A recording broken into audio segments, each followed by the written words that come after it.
Amy. Good evening, everybody. It's 6 o'clock. I'd like to open the select board meeting of October 1st, 2025. It's a by-board meeting this evening with the finance committee. So I've got to read my boilerplate and then the finance committee can open their meeting. Pursuant to Chapter 22 of the Acts of 2022 as amended, this meeting is being conducted in a hybrid format. The public has been provided with adequate alternative means of access via Zoom as noted in the posted meeting notice, along with access and participation instructions. As chair, I hereby notify all participants that this meeting is also being recorded by the town through Hadley Media and will be made accessible to the public. In accordance with Mass General Law, Chapter 38, Section 20F, any person who intends to record or transmit this meeting must inform the chair at this time. Hearing nobody is recording it, we can move along. Amy, you want to open your?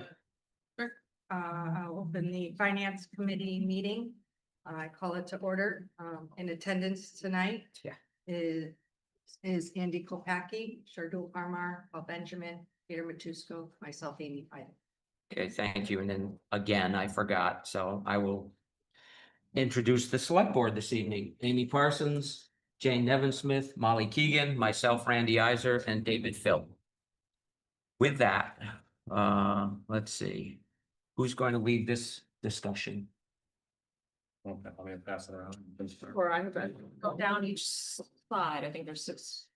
Yeah, well, here, you make that. Yeah.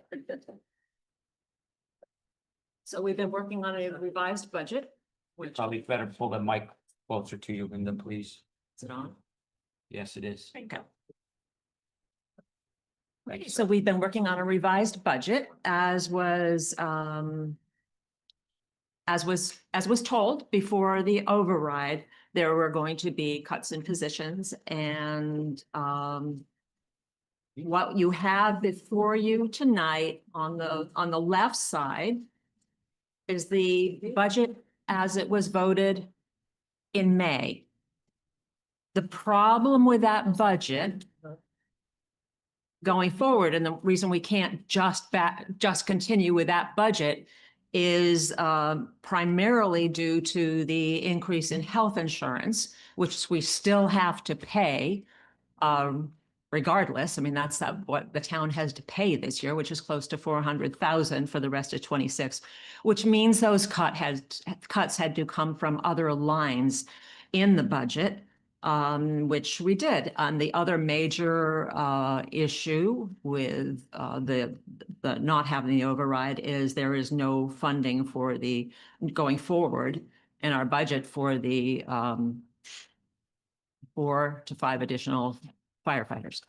So this budget, besides those 4 to 5, provides for, I think, 4 and a half, I think, additional town positions that are going to be cut. There is $200,000 coming from the schools, which we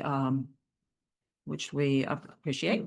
And the other major is that there were a few other increases in the benefits lines and also in veterans. When we did the budget in the spring, we cut them pretty close.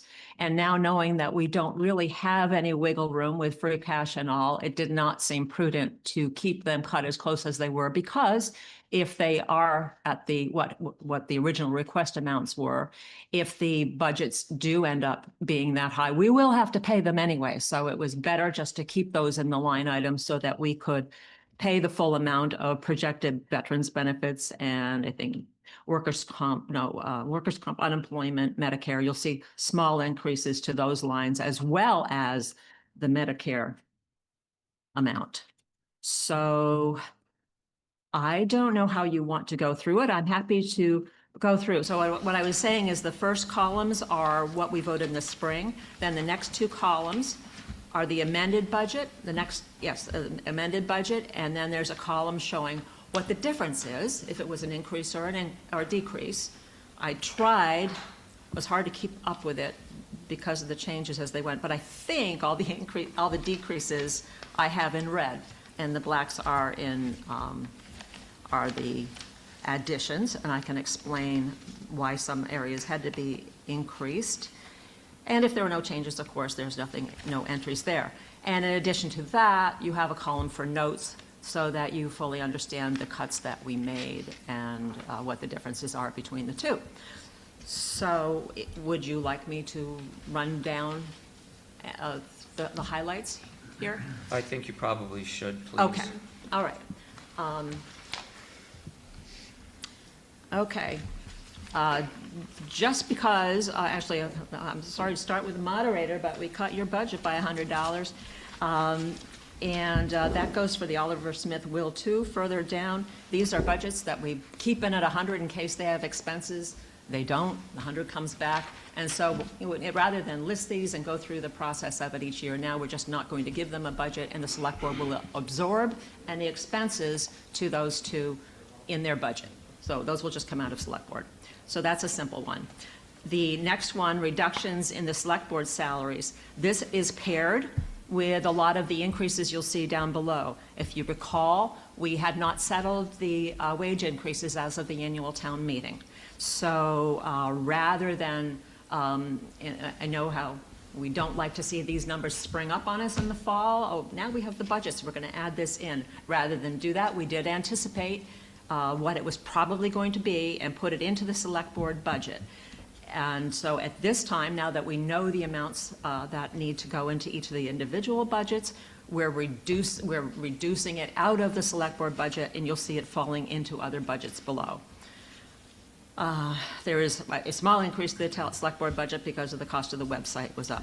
Remember, we do these budgets in February, and we don't always know what the contracts are for the following year. So a few of these also will involve contract prices that can't be otherwise absorbed in budgets.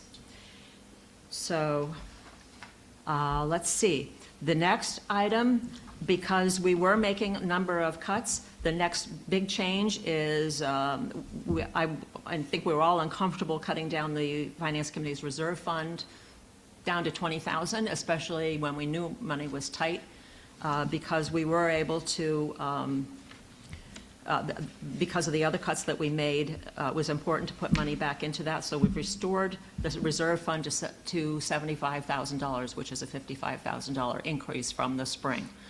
Again, it's very important to have some kind of cushion in here when you're cutting everyone's budgets as tight as we are. It makes the reserve fund more important, not less important. So the next few lines, let's see, the accountant, we did not have those contracts settled in the spring. We do now. That's a $13,000 increase. Assessor, part of that is salary, and part of that is a software contract that, again, we did not have the value of. The next two budgets are all salaries in those departments. Again, these are not increases to the budget. These are increases to the departments that are coming out of what was reserved in select board. Okay, now, so HR, this is the first position cut. So if I could premise all the position cuts in here, other than the ambulance and the fire and ambulance, these are positions that have intentionally been kept vacant when the position opened, because we've been planning over the last several months to be ready. What we didn't want to be doing is, as long as we can delay absolute layoffs, we will. So as positions opened up, and if they didn't need to be filled, we kept them open, waiting to see what happens. So as a result, all of the positions, all the other positions that are cut here are currently vacant. Doesn't mean that they're not needed, it's just that they have been kept open, and this is the way it has to be. So the first one is a cut of a half position in HR, leaving two positions there. The reason it's a cut of a half position, we already cut a half position in the annual town meeting. So last year, this was a three member department, and now it's a 2. Okay, clerk also increases, that came out of the select board line. That's what this means, redistributed raises from SB line. I think that you now get the drift of how this is written. Registrars, anticipating additional elections this year. May as well be ready to pay for them. $5,000 went in there. raises in the next budget, and in town buildings. Postage increase had to be adjusted for, so that is an expense increase. Let's see. The next change, as you see in 220, Department 220, the fire EMS, that has been kept at what was budgeted in the spring with no additions. Therefore, the EMS positions are not funded. The ambulance, the contract rate, that was dropped to dropped by $30,000 to $150,000. So we're able to take advantage of that. A position has been cut out of dispatch. We're losing one dispatcher, which that was a hard-fought addition to the budget in the last couple of years. I remember watching footage on some of the scary situations that they would get into when you had a lot of calls coming to dispatch at once and only one person to do it. But cuts have to be done, and between police and I consider police and fire together, and so there's one position being cut out of police fire.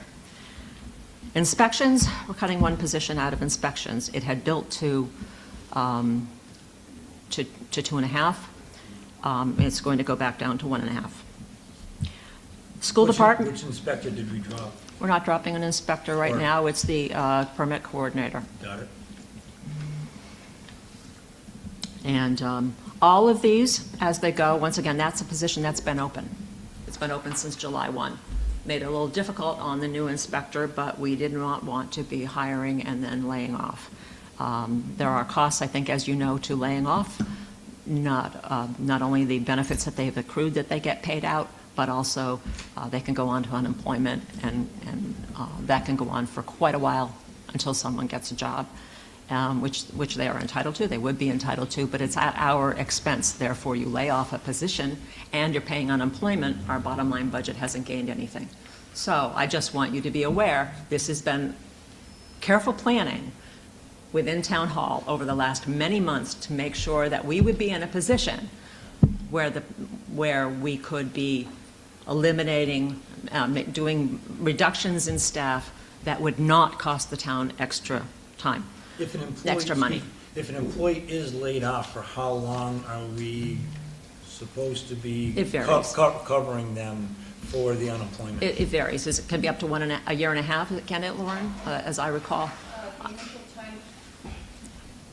Initial time period, I believe, is like 30 weeks, and then they can go through extensions. Okay, And thank you. it's dependent on the state, whether they allow those.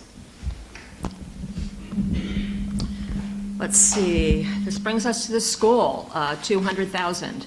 How did we get to 200,000? We used the increase in the health insurance, and who was taking the health insurance? And about 60.5% of the health insurance is paid by school. And Not paid by, it's attributed to. attributed to, thank you, Molly, yes, attributed to the school, although all of the budget is on the town side. So the school's portion of health insurance does not come out of their budget. But because of the increase to the town side of the budget was 60.5% of the increase of close to whatever it was, 396 for the 3 quarters of the year, we spoke with Annie and with Chris, Annie McKenzie and Chris Desjardins, and they agreed that 60% of this increase, because it was attributed to the schools, that they would foot that increase and decrease their school budget by that same amount, which is very generous. Highway, another position was cut there. When you see a position cut and you say that's a strange amount, remember, this is a net cut from the salary line. The actual cut in position is higher than that, but there are people in there that also, that this is netted from the increases in other people's salaries that came out of the select board. So that's the net savings, but it was one full position was cut.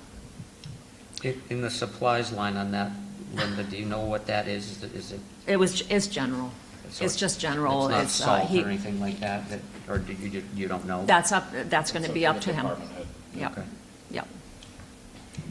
I think it depends on the needs in that particular year, whether you have a lot of trees come down and, or where they're mowing, I don't know.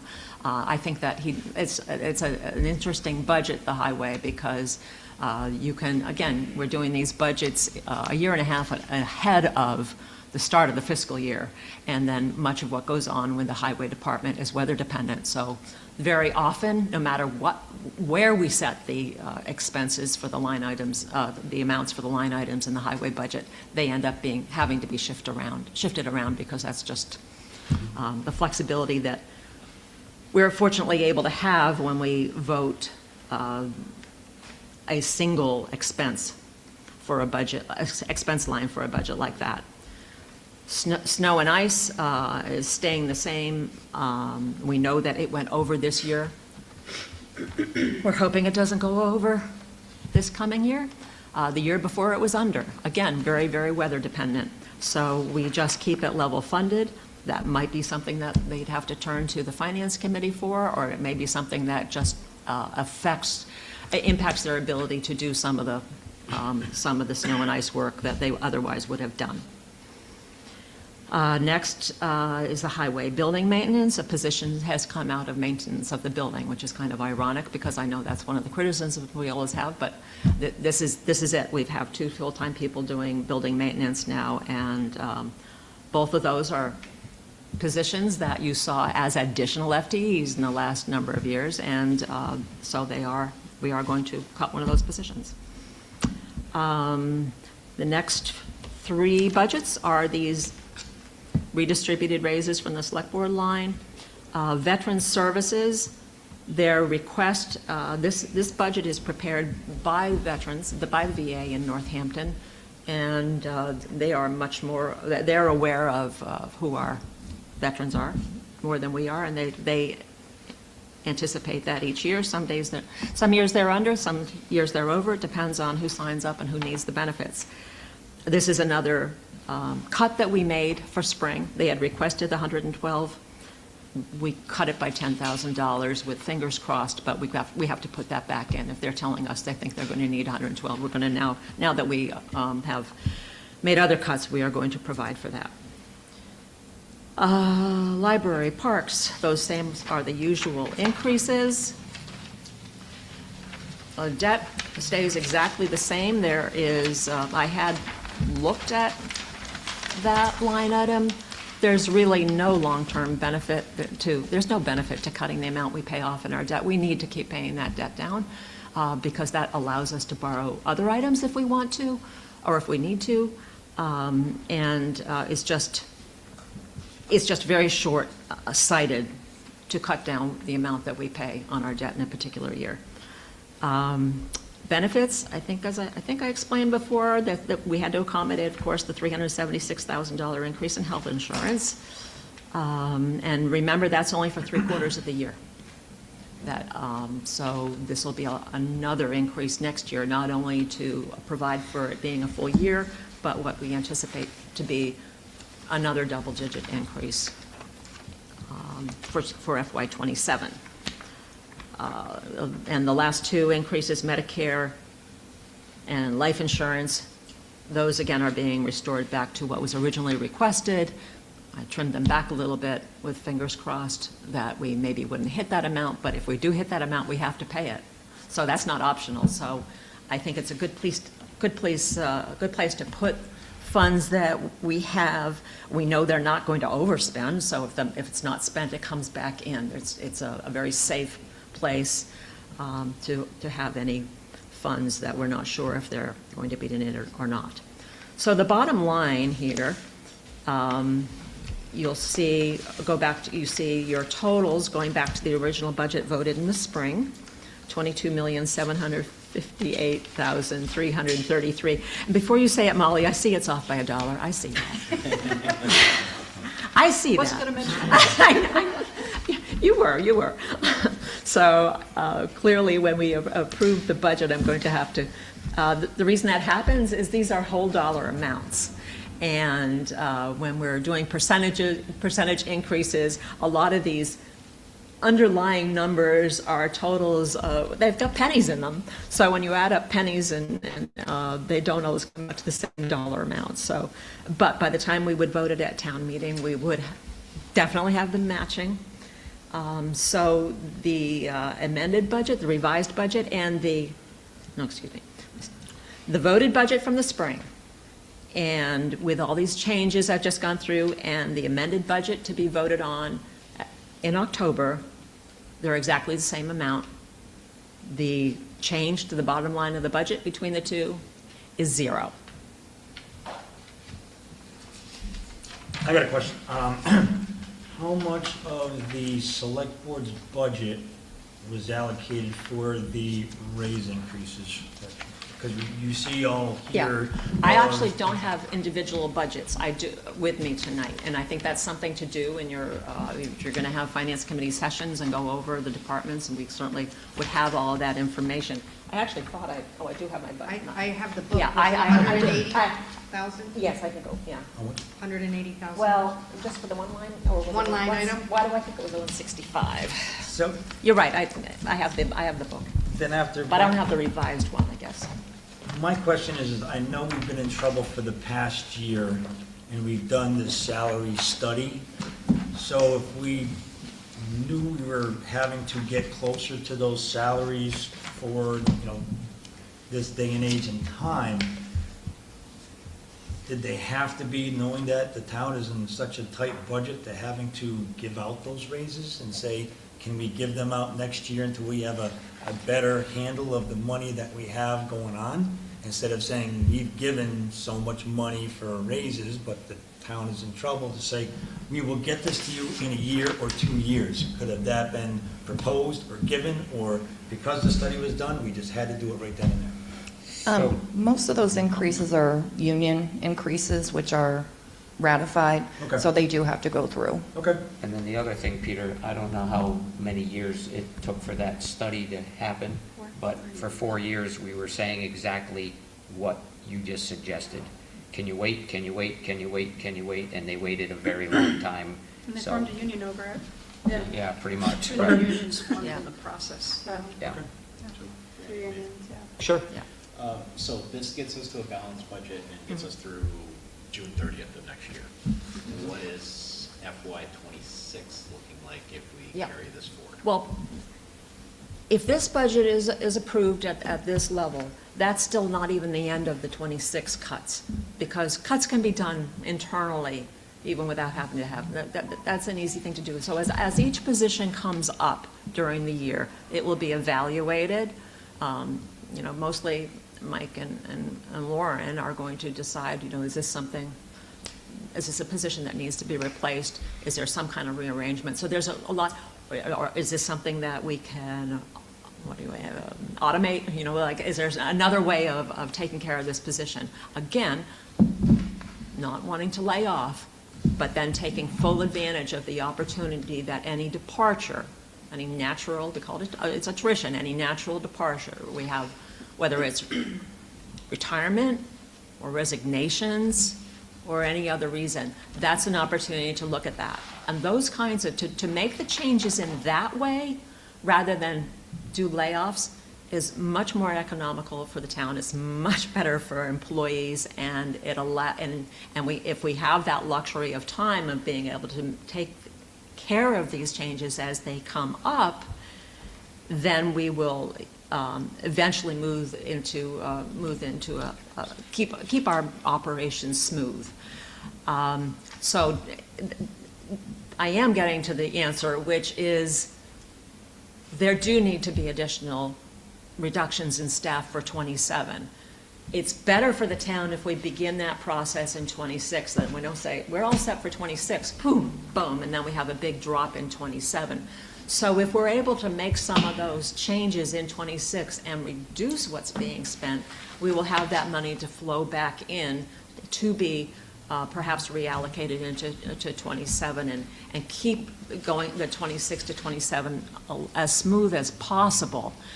But the biggest issue the biggest change between 26 and 27 is that drop in the use of the free cash. I do hear people saying, we don't have any free cash, we won't have any free cash. Maybe, or maybe we will, but whether we do or not is not the question for the funding the budget. If we have free cash available to use, we're still gonna stop using free cash. I mean, that's it. If we have, let's say we end up with, at least that would be, that's what we're talking about, and I think that's what we decided would be the best thing, although, you know, things can change. So if we have 300,000 or 400,000 in free cash, even for this year, we're not putting it into the budget. We don't have the free cash figure this year. So given that policy going into 27, not only are we not going to add to the free cash used, but this budget used $800,000 in free cash. And I know there's criticism, well, why did it jump up so much? Well, it's very routine for using $300,000 to $500,000 in free cash. We've been doing it literally for decades, The jump this time was, again, get the budget all together and you've got your plans made, and it wasn't that early in the year when we heard about the first health insurance increase of $330,000. We were pretty well through the budget season before we got that information. And then what do? And the easiest thing to do at that point, because we had the free cash, was to use it and say, all right, we'll use that $330,000 in free cash. So which brought it to over 800. Never anything that we would have wanted to plan. It's been unfortunate that some of the information came, you know, it really came to us After we voted the budget. or after we were well into preparations and just didn't really allow that much time to plan. This is how it happened. So, and there are some that saying, well, if you have, you know, well, why don't you have free cash so that you can use it for emergencies? Well, that was it. That was our emergency. So we used it. We did it once, and we can't do it again. So we're not going to have that $830,000 to go into the next year, which means to not use free cash for 27 means the budget right up at that's, you have to cut the budget by that 800,000 before you've even gotten started. Will we have additional revenues? Sure. We hope that we meet that 800,000 again in additional revenue. It's very possible. Well, can we just talk about that for a second, Linda? Sure. Yeah, and so we were just talking yesterday, and so I wanted to bring up the revenue side of it. You know, we're only one quarter in, so it's kind of hard to, you know, extrapolate and figure out where we're gonna be by the end of the year on the revenue side. But we know we were somewhat aggressive in utilizing, you know, revenues, the hotel estimate, meals, all of that. And, you know, I was just saying yesterday, my concern right now, to reinforce what Linda's saying and what you just asked about the need for us to keep going with cuts throughout the year is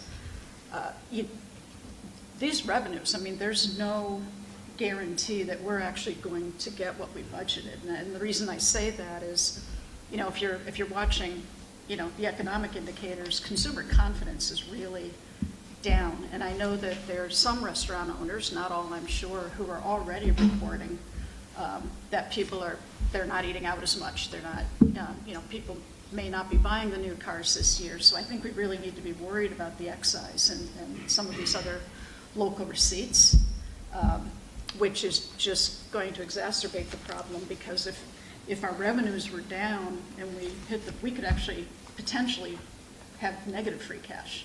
Again, we've never been there to my knowledge, but the math could work out in that direction. So we don't want to wait until, you know, we're well into the year and then go, oh, great, you know. We were hopeful that the legislature would be acting on the increased local options taxes, you know, so that we could actually charge more on the hotel and meals. But right now, there's no indication that it's not even in conference yet, which typically means that it's going to be quite a while before we see any benefit from that, if it even passes. And my understanding is because of the economy, the legislature's not in lockstep on that either. There's actually a pretty strong opposition to increasing it. So So with the 8 to 10 positions that were vacant, that were cut, 4 to 5, because half of those are the fire Right. EMS, Oh. and those will need to be okay, dealt with with differently. the, okay. Yeah. How many additional vacant positions are there? I think there are a total of 11, not including the school. I don't know what the school's situation is, but there are a total of 11, and this is, if you don't count the fire department, the firefighters, what we are cutting is slightly more than half of those. And that's only because one of the positions is in an enterprise fund, so it doesn't count towards this. And one of the positions is this position, the town administrator position. One of the positions is a payroll position, which is also being filled by somebody who has another job in this town. And one of the positions was the COA director. So these are positions which are fairly key positions, which can't just be automatically kind of cut. So the majority of the open positions in town are being cut. So what I'm hearing is for FY '27, we're looking at $1 million shortfall roughly that we need to come up with in order to balance our budget for FY, if we just level funded everything, is kind of what I'm hearing, because they. It's close to that as far as early estimates go, but a lot of it also is going to depend upon how much the health insurance increase jumps medical in control. July. So we won't Right. even know that until it's too late. So, So $1 million is probably the Bare bottom. bones. right, Low. right. So if I could, I want to remake my motion I tried to make last meeting about the hiring freeze, because I think that's important. So I'd like to make a motion that we put a hiring freeze, and before I said it on new positions, but I want to put the hiring freeze on all positions without being reviewed by the select board and finance committee and voted on. And with the exception of the schools, because we can't assess the need for the schools. They are their own thing, and we can't tell a teacher, Dr. McKenzie what she needs and doesn't need in her department. But, so I want to make that motion just because I know some of the concerns I've heard from the finance committee is, hey, we were never consulted about this stuff. We didn't know what was going on, And so I think if we put that kind of check and balance in place, that way everybody can be informed as far as how we're progressing with these cuts and to our ultimate goal, I think that'd be a good step. I'll second Is that a that. motion? Okay. Yes. Did Amy second it? Amy seconded it. Okay, motion by David, second by Amy. Any further discussion? All those in favor? Aye. Okay. Miss- Yeah, a quick question. The positions that we're cutting out of the EMS, what is the cost of that? Because is that reflected here, or we save the salary, obviously, but we have to pay unemployment, even though, we can hope that people can find jobs very quickly. Yeah, because they're highly the employable. difference is reflected just in the salaries based upon what we voted when the money basically, when the positions run out of money. So that's the only difference that's reflected. There will be additional costs there for unemployment. Which is another reason why we need to keep looking at other opportunities. Right, okay. Peter?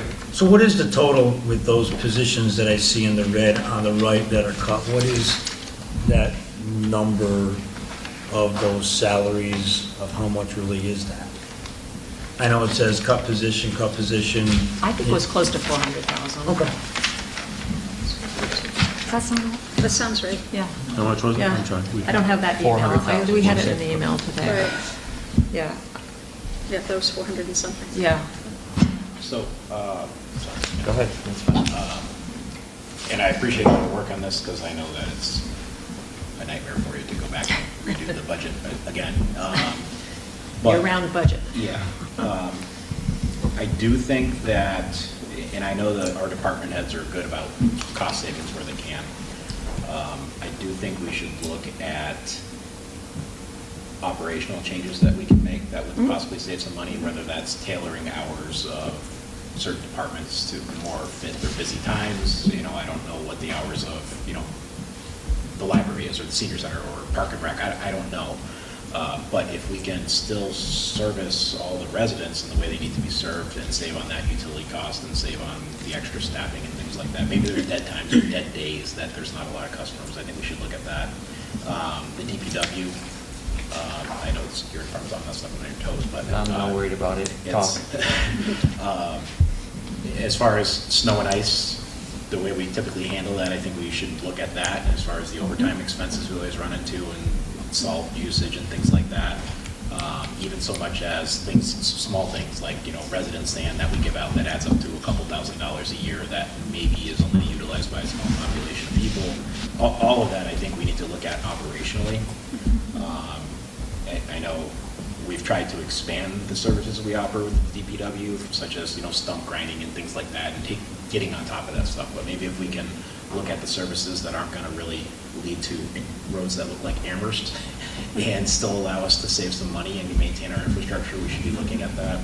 And then the last thing is, I don't know if this is true, but I was told that there's still some boards and committees that get stipends in town. Is that the case? It's planning and Board of Health, I think. Planning and ZBA. And CBA. Yeah. I do think we should be asking them to give up those stipends and that I appreciate the work on it, but that all adds up, and every other board and committee has long ago given up their stipends. So I think it's something we should look at and make the request. Everybody else is sacrificing, every other department is sacrificing committee with their budgets. It would make a difference, I think, in the long run. So. Dave, and just to layer on to what you're talking about, I'm going to go back to the revenue side. Yeah.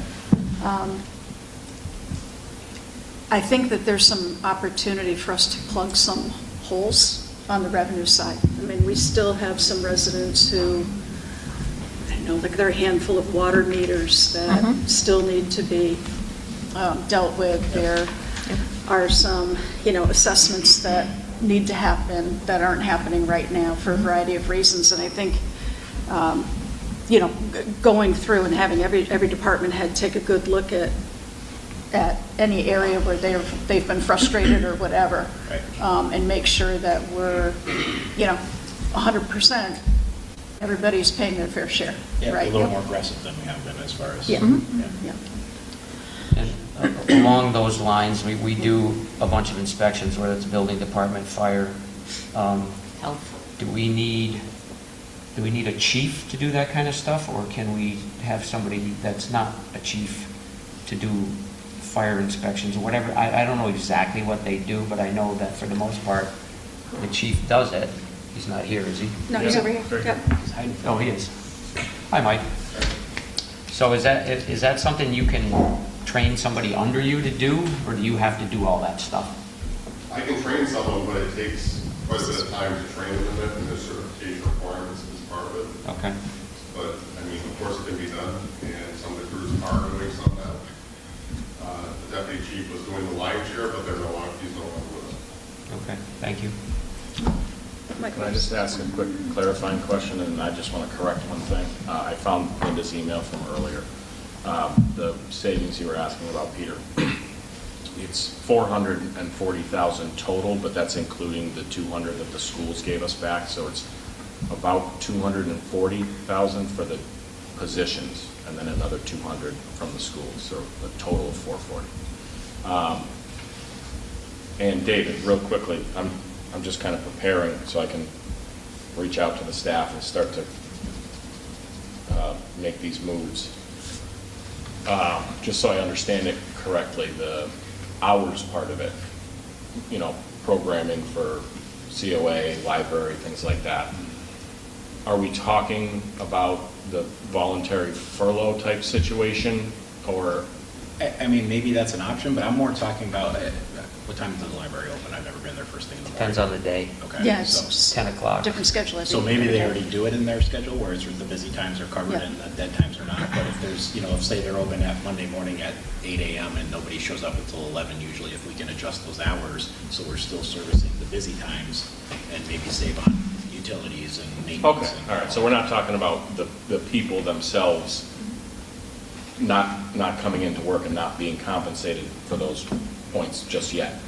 Well, and maybe there's a need for that. Maybe if we adjust the hours, maybe there is overstaffing that can be taken care of. But I don't know. I mean, I'm not the library liaison, so I don't know enough about it to say that, hey, you gotta shut it down. So Right. that's not what I mean, it's easy enough to begin those, for me to begin those discussions with folks. I think those are the kinds of things we're talking about as positions become available. Or as someone leaves a position, then you go, okay, that we're not looking to, and I don't even want to pick on the library, it doesn't seem fair, but you started with the library. Let's say 2 people leave the library, Right. and the only way to service those hours are to rehire those positions. That's the time to have the discussion. It doesn't mean that's the time to close the doors. Right. Doesn't mean that at all. That's assessment time. Let's see, is there a different way that we could do this? And I think it's going to be, it's a process. But I think we're very mindful of everything that you raised, but we're also trying to do it in a way that doesn't cost the town more money in the short run, and that we kind of ease the town into these changes and say, well, this is just what we needed to do to bring in the budget that you wanted. So I don't get it. I'm not picking on the library. My kids are I know. I love the library. My kids are there 3 or 4 days a week, so it's not like I'm trying to shut down the library. There's a hypothetical. Too late, it's already on the air. It's too late, so. David, Phil, I think I met you in the library when you were 4 years old. I think. Now, is this with still using the same insurance company that we're having to pay these higher costs for when it comes to 27? That's further Are down we the still, agenda. I'm sorry. It's further down the agenda. Okay, sorry about that.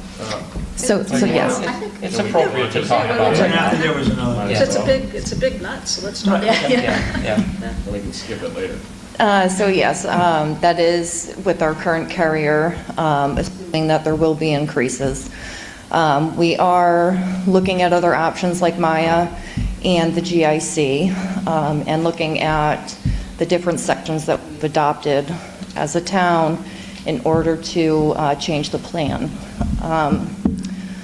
So what we found out is that Section 32B, Chapter 32B, Sections 21 and 22, which allows us to make plan design changes, was adopted by the town in 2017. This was at the request of Hampshire County Group Insurance Trust. But one thing they did not have us adopt was Section 23, which allows us to go into the GIC, the state plan. So we're going to be making a recommendation to keep our options open, as we have to give them a December 1st notification date. So we're still looking into Maya. They're going to do a claims review. And then we're also looking at GIC. Maya, unfortunately, could decide to not take us if our claims review is poor. And it's been apparently known that they give you a good rate for the first year, and then they hit you in the second year with a pretty high increase. So we're still reviewing. There's still time. However, I think we're leaning a little bit towards the GIC. There isn't a ton of cost savings right now.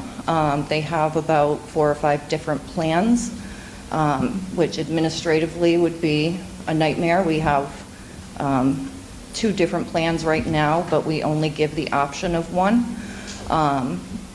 And so it would be a big lift to take on if we were to move to the 4 or 5 plan option. And only 2 of those plans are a minimal savings across the board. So Are we restricted to only use the GIC or Maya plans, or can we look at private?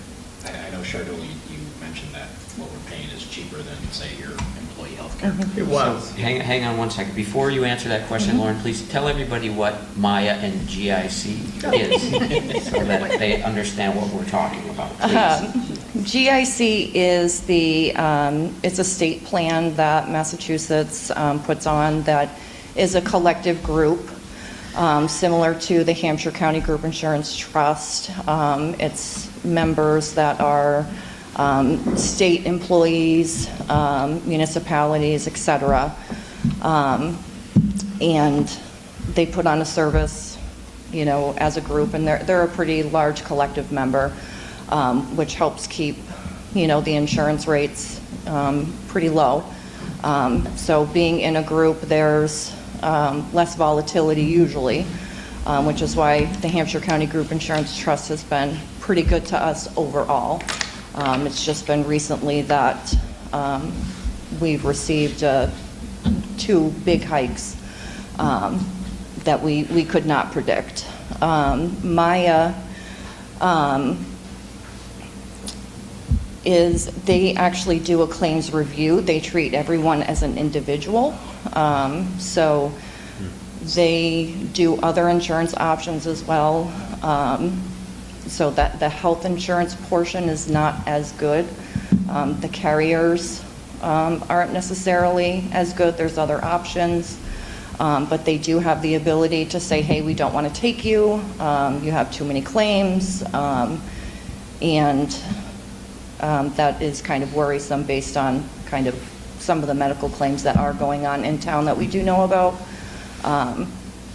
Plan designs are completely different, and the coverage is not as good typically. They are great for, you know, their other options, such as workers' comp and all of that, but health insurance, Maya, is not, we haven't heard good feedback from municipalities. And Lauren, just sticking with the claims part of it, so if we move out of the group insurance trust, we're not absolved from our claims liability, correct? No, we have to cover that. So we would be in a situation, so we'd start with a new carrier, which, again, in all likelihood is the very smart thing to do, right? Because we don't know the solvency of the trust, but there's going to be a lag. So any claims that are still in the system, we'd be starting to pay the premiums on the new plan, and we'd still have the liability for claims that are already made that need to make their way through. Yeah, all the runoff, yep. Yeah, all the runoff, and we don't know what that number is yet, correct? No, we won't. We could have somewhere in the midst of 18 months of runoff. Yeah. Yeah. Just not want to make sure people are aware of that. Right. That was like one of the biggest concerns when, you know, after our last meeting and after the vote, a lot of people were really concerned about the solvency of the trust, and if their tax dollars are going into all these increases and then the company goes belly up, you know, I guess people just really want to know. Well, I think that's a About concern that. for us, especially this week we did receive an update from Senator Comerford. So the Hampshire County Group Insurance Trust did ask for some bailout money. They went to the state to see if there was any funds available. Unfortunately, they came back and said, sorry, we're not giving you any funds. That would open it up to other groups coming to the state. And so they were kind of worried about A, their own budget, but B, creating a precedent. So obviously, we're ramping up looking at other options. Have any of the other municipalities like reached out to you or had a group chat about like a mass exodus? So I know there are 13 members who have requested their data from the Hampshire County Group Insurance Trust. Which is So- kind of step one, that's usually like That's step the one first of step. the process. Yep. Right. I'm just concerned we don't want to be the last one holding the bag. Well, that's the problem. The more people that leave, the higher the volatility.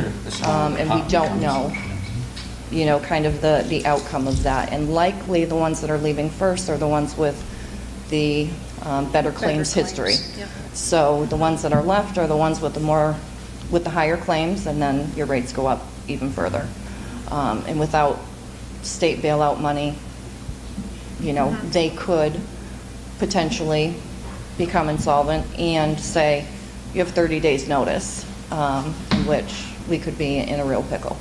So if we find a new insurance carrier, knowing that we have the unions and the contracts, how much of a nightmare is that going to be to transfer the existing insurance over to a new company and still satisfy the union contracts? We have to bargain it.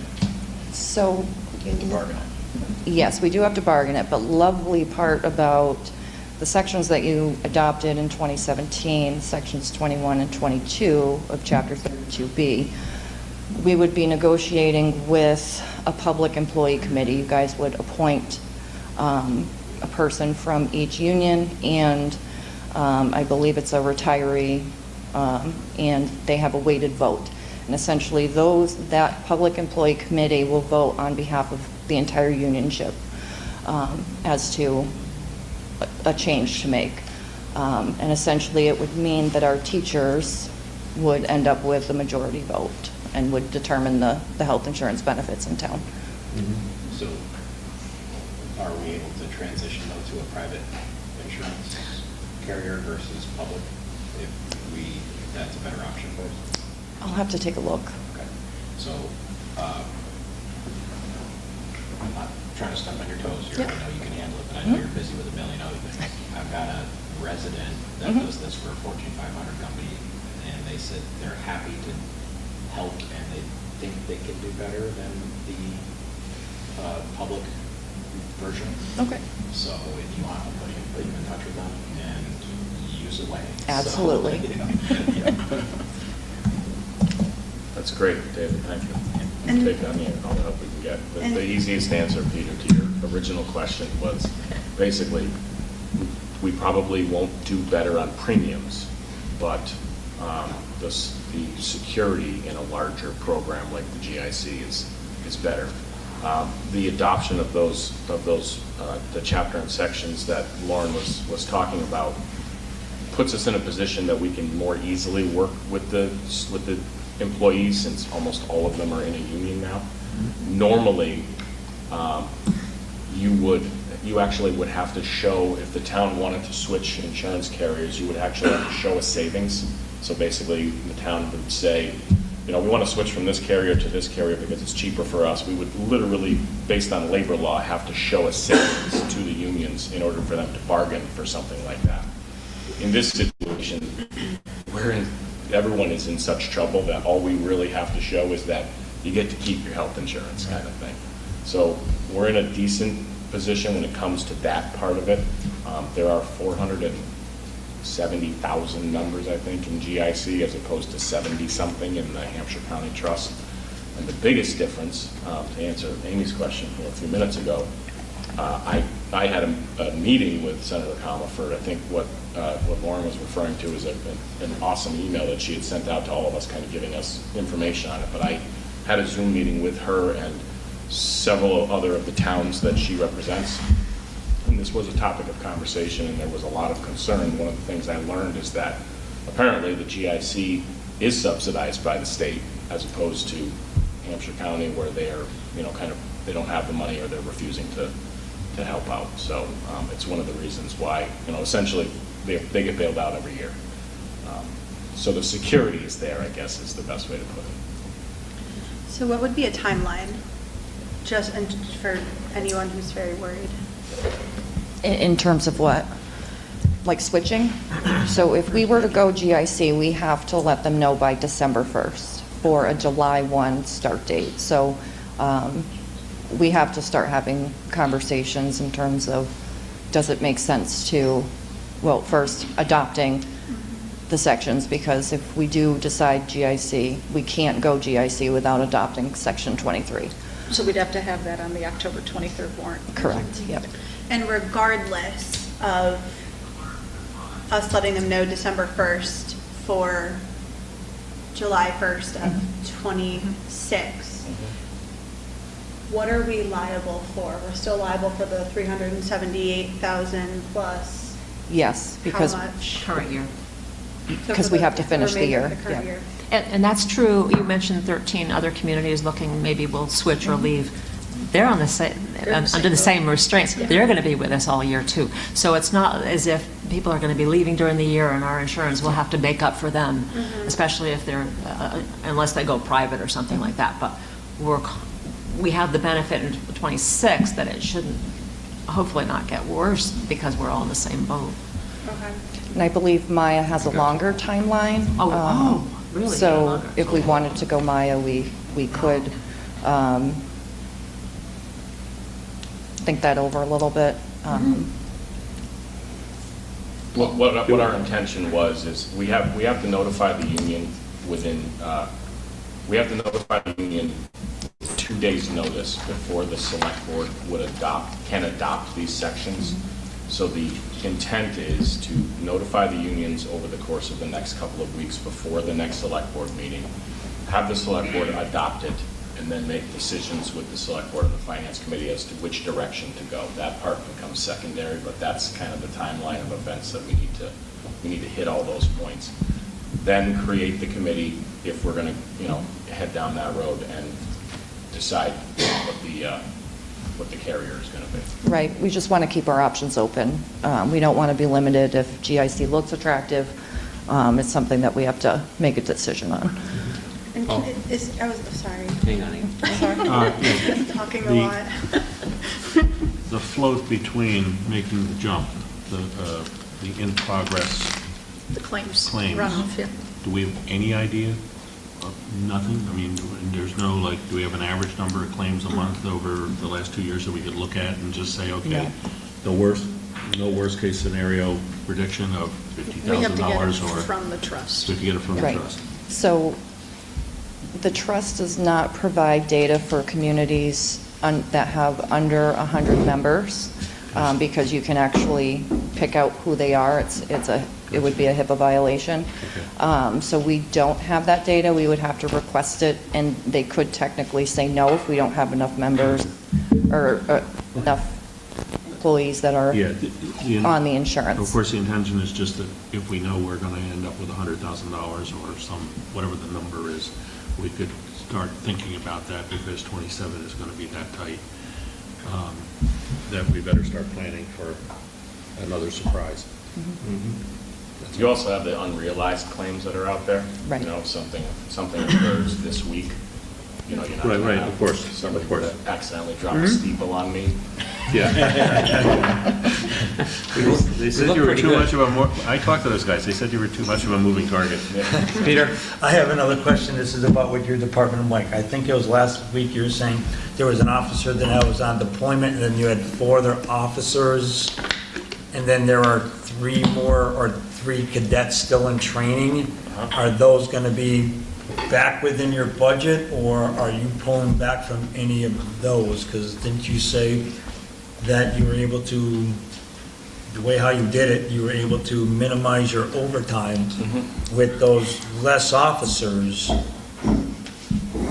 If I understood that right, are those officers going to still be on and in your budget, and those 3 officers that are in training still going to be in that budget? Yeah, oh, yeah. Yeah, maybe I wasn't clear. The safeguards that we have in place for the overtime are temporary, basically. We take people away from the jobs that they're supposed to be doing, and we put them on patrol to cover those positions to keep the overtime down. But, our detectives are basically playing hybrid roles right now while these positions are open so that we don't have the overtime. So they're not investigating cases the way that they normally would. Our administrative staff, we have lieutenants working as patrol officers currently, so all of their administrative duties are going by the wayside. The reason that we have those safeguards in place is just to make sure we keep the overtime down. It's not sustainable. So we need those 3 officers back so that they can be patrol officers, so that everybody can go back to doing what they were normally hired to do. Good. Jane? I have a question about sending people to the academy, police and fire. Do we have, if I sign up and I want to be a policeman and you send me to the academy, do I have any commitment to either stay with Hadley for a certain length of time or reimburse the cost of the academy? We have it in our contract that officers, I believe it's 4 years. Okay. 3 or 4 years. I'm not Or sure which. payback. Yeah. cost. Thank you. Better We've start practicing we've actually done push-ups. that before, where if somebody has resigned before they hit that mark, we have withheld like reimbursement for their accrued leave and things like that in the amount that they owed for that. It wasn't always like that. Oh, no, that's no. How That's much is something the that- academy?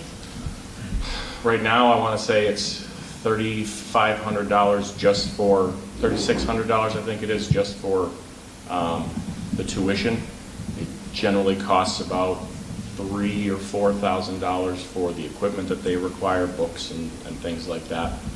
So it's somewhere in the area of about $8,000 to $10,000 to send somebody through for Per 6 cadet. months. Per cadet, somewhere around there. They actually, right before the start of the academy, they had doubled it. They had actually doubled the price of the academy, and then at the last second, the governor put the money back into the budget to keep it at the same rate that it was. But it was about $6,500 or something like that. It was crazy. I think the fire academy is actually paid for by the state. The state covers cadets. No, we gotta pay that Well, yeah, tuition. They cover the cost of the course, but we have to pay their time. Got, But yeah, nothing got cheaper with police reform. I have Dick? a few more questions. I was gonna circle back to, talking about the warrant.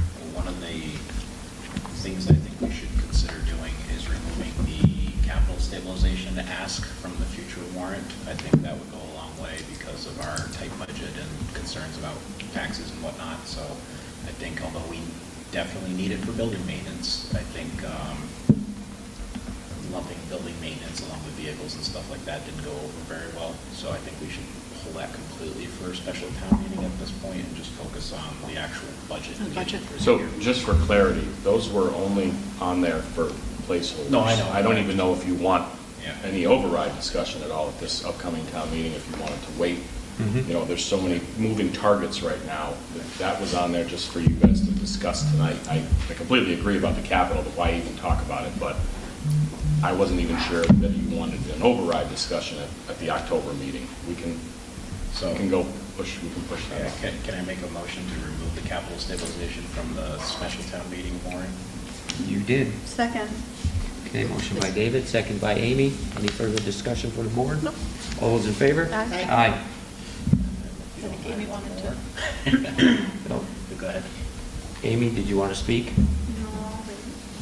Can I Wait. use Other can I Amy use wanted to something for speak. words? Sure. And then the regular override question.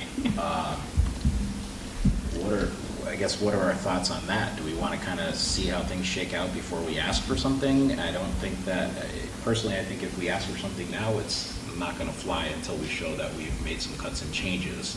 So I don't know that it's worth It's too soon. making the effort for it and getting people upset when we don't know the exact amount we're gonna need for FY '27 if we need it. I think if down the line, after we've made all the changes and we still need money, we can make that ask in spring or something like that, but. So, and I see Sue's on here, and I don't, maybe you guys know. So the tax rate gets set in November, Right. right? So we'll set the tax rate, and so sticking with your thought, so there's no, it is what it is. That tax rate holds until the following year, right? Right. Yep. Isn't that correct? Yeah. Yeah, so if we don't do anything before November, then I'm just saying mechanically, just know that that's all we're gonna have Right. for revenue. And then if we did have a successful override vote, regardless of when it takes place, right? But just between the tax rate settings, it wouldn't actually kick in until For FY '27, yeah. So if I you- see Sue's on there, I just want to make sure that that's right. Sue, are you listening? Glowatsky? Just gotta run across the house to unmute it. in the kitchen. Or maybe we can come back to that, but I just want to make, that was my understanding, that we couldn't, even if we voted it in, Right. if we decided to come back and we voted it in, you have to wait for the next tax rate, and then it would kick in calendar year Okay. 27. Yeah. Don't you have to have the ballot vote to approve it too?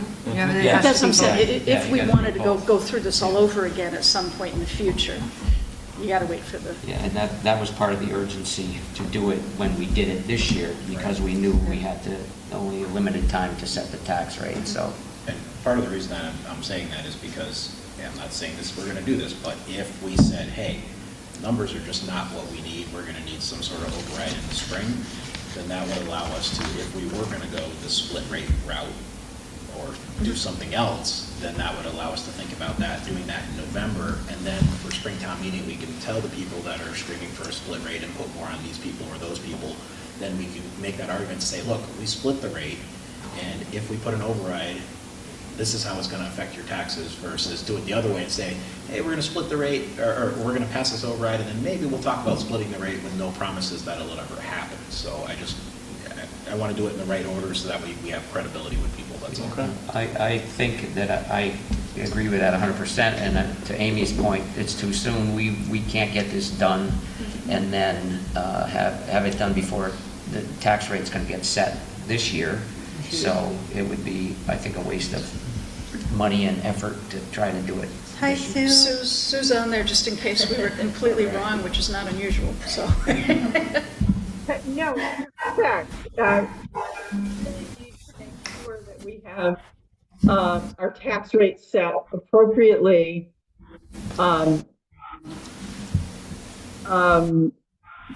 Prior to absolutely 12/31. So it would go, if anything was voted after our special town meeting, it would have to be, it would go to the following year. I can't stress the importance of making sure that we have our tax rate set timely this year, because that will just put us in a whole other realm of Yeah. bad stuff. Yeah. I have one other question for Sue. Go ahead, Jen. People have asked me, Sue, if it's possible to, if we talk in the future about splitting the tax rate, if commercial can be divided into businesses and agriculture. I know they're one category now. And not currently under Mass General Law. We would have to, we'd have to approach the legislature to allow a separate classification. And it's a better question for the assessor, but the legislature would need to allow us to do a special tax classification for. And that would take years, I'm sure. At least a year. And, I've heard people say, why don't we do a commercial business district, but in the eastern part of town, but not the western part of town. That was tried in Natick and Framingham. It didn't work out well. Actually, the legislature said no, and that was probably 50+ years ago, because they ran into the same thing that we were trying to do, tax commercial higher than everybody else, so, but not hit the small guys. Okay, thank you. David would like to say something. No, Amy Fiden's been waiting to talk. Oh, has she? I'm sorry. Okay. Very sorry. I apologize. Go ahead, Amy. David can wait. Yep. Well, I to go back to the presentation, I have a few questions on a few of the line items. You want to do the microphone? So one of the questions was, and now that you voted not to fill the spots, I'll start with probably the easy one, Council on Aging. I don't see that you're missing the Council on Aging Director. I do know that that's probably important, but you're not hiring them right now, so I don't know, why do you not have, and even if you did a stipend to whoever's picking up duties, wasn't sure why you don't have a decrease in that.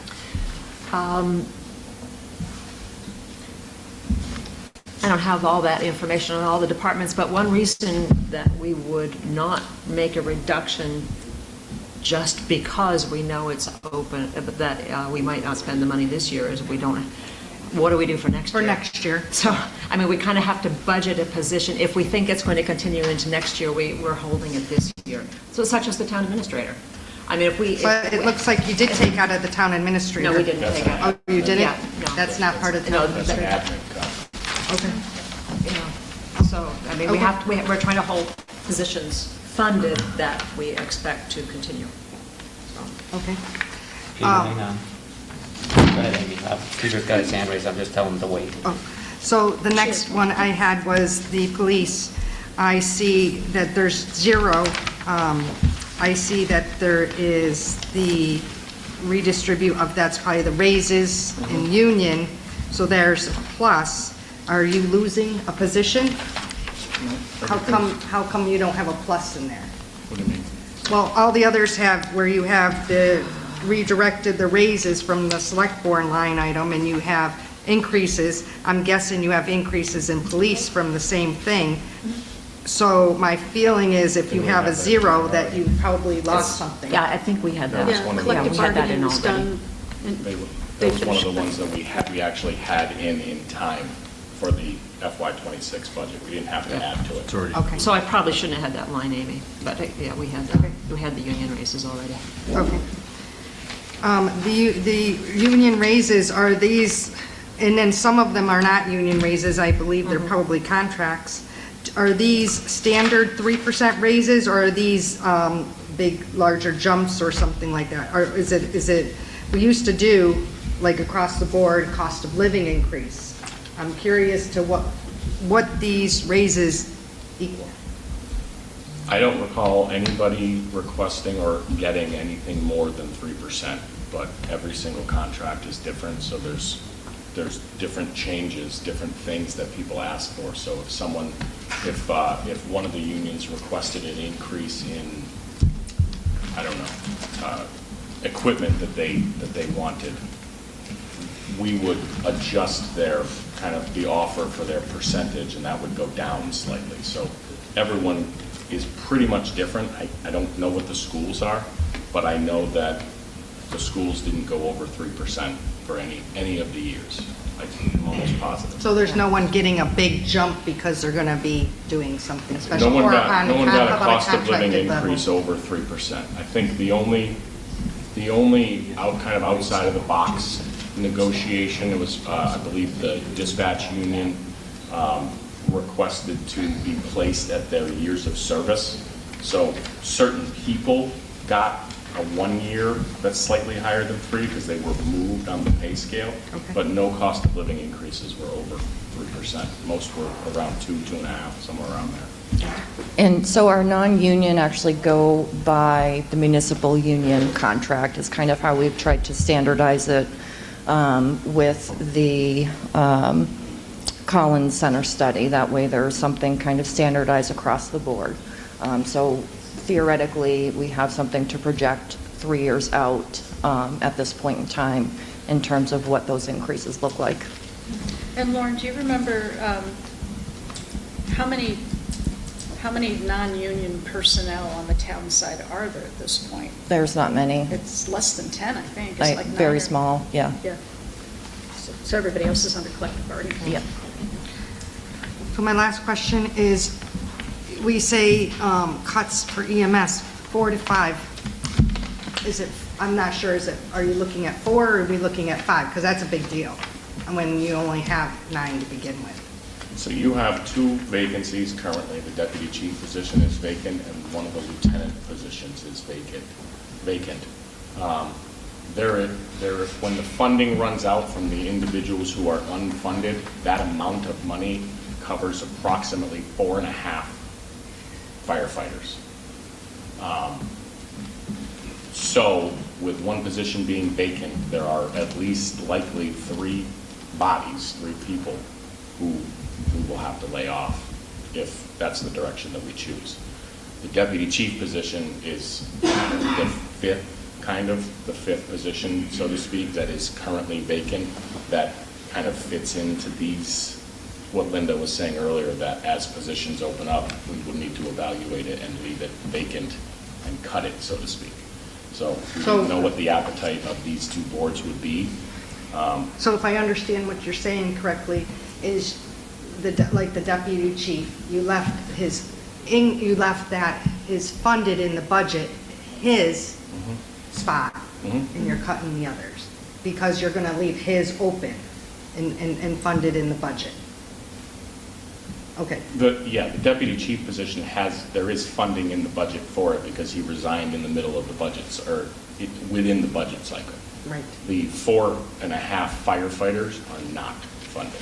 They will run out of money at some point. So those are here because we need to decide what to do. So we're talking about 3 people. Correct. Because one of the positions is currently, additional. One is vacant, so you won't have to lay a person off. You would simply eliminate the position. Okay. This is just in my thought. I would rather see, you're talking about 3 individuals. They don't have a very big department to begin with. And you're talking, and we have not talked about how that would be handled. On those 3 individuals, well, the deputies, not there, at least to the next budget season until FY '27. There's one position right there, because also with the director, there's another firefighter right there, and there's one more. I'm just saying, if we didn't have to, and address it in '27, in the next budget, the '27 budget in the spring, there's a lot we have to address in the spring. But to get through to the spring, you made the adjustments here, and you're looking to lay off 3 more people in the fire department.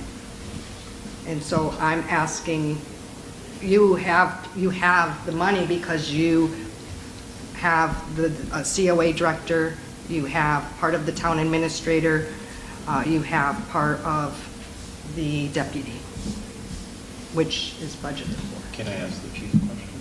Sure. Chief, if we didn't hire for Evan's position, and how much is the COA director's salary? I believe it was budgeted somewhere around 86 this year. All right, so Evan plus 80. Well, Some of that's being paid as an interim. Correct. So part of Evan's salary for the year plus part of the COA salary, would that cover a firefighter or 2 to keep them on? Well, the lieutenant that Mike was talking about and Evans will cover it could potentially cover 2 firefighters. All right, and then if we put the COA director temporarily until the next budget season, would that cover a 3rd firefighter that we could keep, or no? I'm not sure the issue that we have also is that we have overtime. I know there's been a lot of questions about that, but, we have the contract that we have to discuss as well. So I'm trying to, come up with a plan in some way, to make it work so we don't lose these folks. But it's just challenging because I'm not really sure what's residual. I was told today there's nothing residual in what rollover from last year's stabilization to that the EMS budget, which is the fire department. So again, those are the questions. I thought there was still some residual money in there, but apparently it's not. Jump on a motion. Oh, anybody? Yeah, I guess it looks like you got a free minute. Go All ahead. right. Just make a motion that we remove the Prop 2.5 from the October special town meeting. Second. Okay, motion by David, second by Amy. Any further discussion from the board? All those in favor? Aye. This is both articles or just the? That would be the previous one. We already removed. We removed the 300,000. Now we just removed the 2.2 million. Okay. So that will not be on the warrant for the special town meeting at the end of the month. No one's gonna wanna come. Uh-huh. I was going to ask, do we want to continue talking about cost-saving ideas, or is that something that we can take up at a later time? Well, I think if you have something you'd like to bring forth, please do. The sooner we get it out there, the better. Okay. All right, well, I have a few things, because I've asked people to throw ideas out at me, and they could be completely off the mark, they could be very small, or add up, or I might just not know enough about them to say no. But, so some of the things that have been brought up to me were, at the end of the year, if department heads have some leftover money, not just spending it. I don't know if that happens, or if people buy things that maybe they don't necessarily 100% need. I think that's a state habit, Amy, not a town habit. Yeah, actually, that's why we have so much free That's cash. free is they cash. don't That's where do free that. cash comes from. No, I'm aware, but I've heard from people that work in potentially certain departments that things have been purchased that maybe weren't necessarily needed. So maybe just making sure that we're being a good steward of the taxpayer dollar. Just because you have the money doesn't mean you should use it. The other thing was take-home vehicles. And I don't know if that's something that's contracted in people's contracts or that, but I know that a lot of other departments and a lot of people in town are making cuts, kind of biting the bullet on some things. So maybe we can take a look at take-home vehicles and where they go certain times of the year. What vehicles? Again, I'm Okay. just giving ideas that have been given to me, That's fine, getting Amy. them out, You don't have to justify, just throw it out there. Just want it thrown out, That's good. things like that. So, and I think most of the other things have already been said, and, okay, sorry. Okay, Molly? I yield the floor. So, and a couple of other things to think about would be, sometimes you gotta spend a little money to make money, right? So, David already mentioned, like, if we need to make some investments to achieve cost efficiencies that are gonna pay out, I'm certainly in favor of that. But also, with the health coverage, we've been talking a little bit about, in private industry, it's fairly common to offer incentives to get people off of the health coverage. So it might be worth exploring whether or not, if people are in a household where they have an option and they just happen to be choosing the group insurance trust coverage because it's been so good, and then we're now flipping to a less good coverage under any scenario, they may have some incentive to want to pick up, their partner's coverage or whatever. That's one thing. And then the other thing is to take a look, Linda was talking about natural attrition. We're going to have a number of people who are coming close to a period of time where they're seriously thinking about retirement. And, should we be potentially incenting that? Where you might, again, private industry, they have early retirement packages. And I know public dollars are different, but I think in talking to Lauren, that may be another area to explore. Peter? I had some people call me up and concern me and the farmers that if there was a split tax, because it seems like it would be tough to making it residential, agricultural, and commercial, that those farms, would they be affected by that tax increase as long as, they would not be affected as long as they're in 61A and in the APR in their lands? And I don't know the answer to that. I heard something about they would be taxed on the value based on the 61, but maybe Sue knows. If she'll talk to us again. So you have to give her just a second, because I have the meeting very locked down. Okay. This felt like a meeting that might get Zoom bombed, so I put a lot of controls on it. Yeah, we Yeah. don't want that again. Actually, I think, Amy, I think your mom answered that on social media. Oh, my mom probably did. She's been pretty active in there. There's Sue. right now, they still would be affected. But the value of their land, is it based on The APR value. the It's the based APR at value? a significantly reduced value. So they'll still see an increase, but it's at a significantly reduced value because they're in 61 chapter. Okay. It does make sense, though, to perhaps pursue petitioning the state legislature, particularly given Hadley's standing in the state for open space and agriculture, that we have a premier spot. We also have it's a lot like Framingham and Natick, but we do have a very strong commercial zone, and I mean, why would we want to wait to that petition? We should talk to our representatives and see, what it takes to actually achieve that. And Andy, sadly, it's going to take a longer time than this is going to allow. I think to Andy's point, he's looking to the future, realizing that it's going to take time, and we are trying to get ahead of the curve here. So if it takes 2-3 years, whatever, and it finally does come to fruition, then we can take advantage of it at that time. Right now, we're definitely not going to be able to take advantage of it because it doesn't exist. But if we can make it happen, then whenever it does happen, then that's a bonus for us. Well, we also want to do a cost-benefit analysis, because if the 61A value is already so low, and we're, trying to create this active legislation that's going to cost us more in legal fees than it is in meaningful, I want to think about that too. That makes sense. Yeah. Sue, wasn't your position the last time we petitioned the legislature to make you appointed rather than elected, or what was the last time? I think it was, right? Yeah, but there was precedent for that. Yeah. So it had already been done so many times across the state, it was pretty easy. But I know with those positions, it took a couple of years to get, at least a year, in order to get the legislature to grant the request. Well, they had to fill out, because they were elected. Right. So we did the change, I think maybe like As of the end of our terms, and they were 2 different years. Yeah. I know Andy had a good idea last meeting. I don't want to steal his thunder. Which one was that, Amy? Voluntary.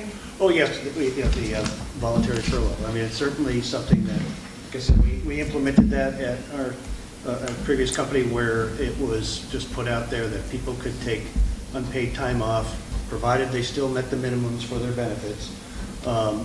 And they would have no impact on their employment, other than it was just basically approved time off. And it would be up to the manager's discretion, something that could be done on a weekly basis, so that if the manager is facing vacations or shortages, it was completely at the manager's discretion, based on staffing them. And just to be clear, that is approved time off without pay. Yes. Okay. And one other thing I was talking to Scott McCarthy about, which goes back to the DPW conversation and where we spend our time, if they're going to be down personnel. I was also coming up with, I think he would like the board's support on looking at, I'm going to call it a service matrix, for lack of a better way to put it. But, right now, pretty common practice, because we try to be customer service oriented, for people to call and say, hey, I've got this tree limb, or I've got this or the other thing. And I think Scott's wondering, where is that going to fall? And I said to him, I said, maybe we should all agree on, kind of, these are core responsibilities, and then there's certain asks that are just going to have to fall to if we happen to have somebody that can get to it, they can get to it, but we can't be making those. And of course, this happened because somebody called me and asked if I could call Scott today. So, I think that's something that the board needs to back him up on, so he's not getting hammered by the public. Yeah. Because he gets public calls All the time. Right. I have this tree, I need help.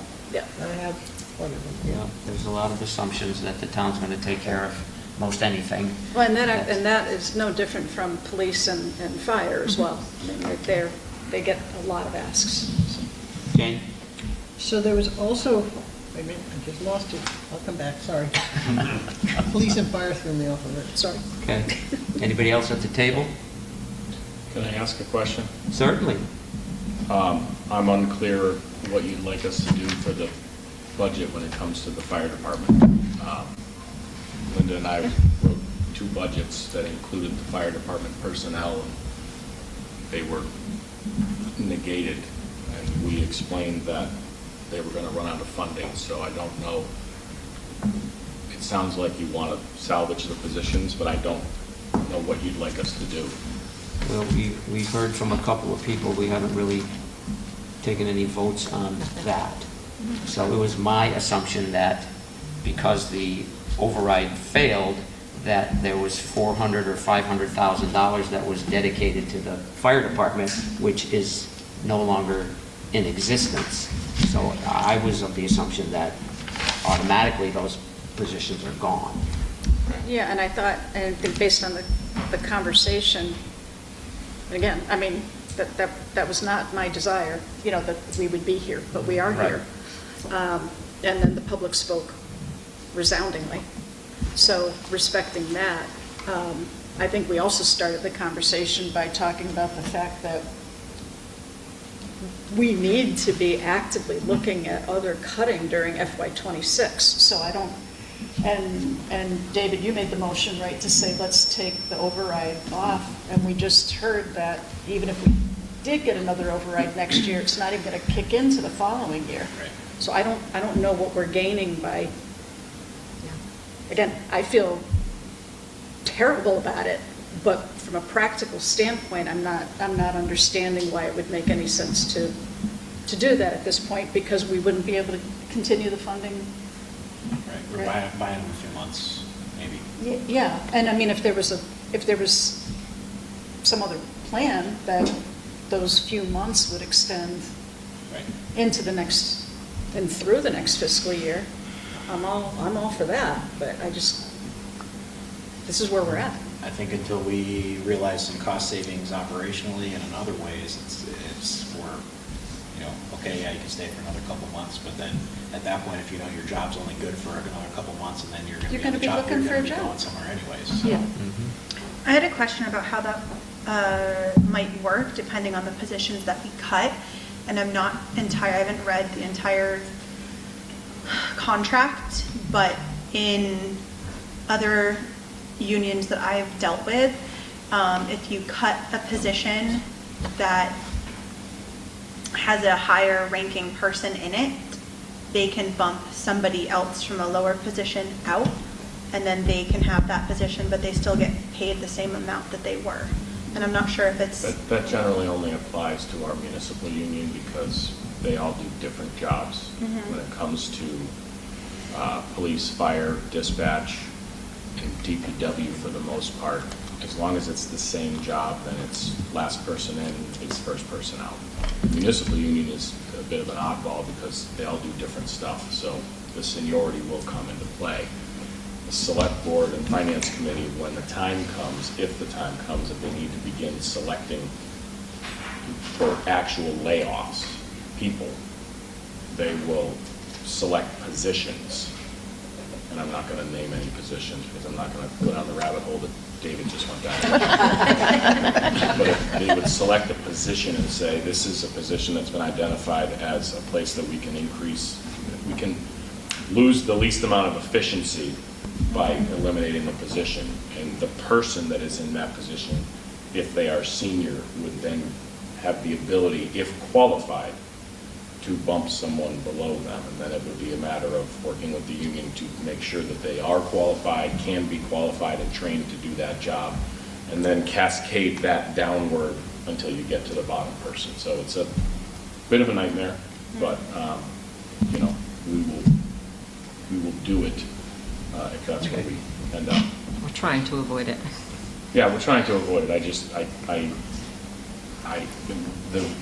Like, again, we've talked about this before, and we're selecting these vacant positions for a reason, for the time being, to prevent kind of a mass exodus in people. But, you know, getting into 27 without an override, it'll be a reality.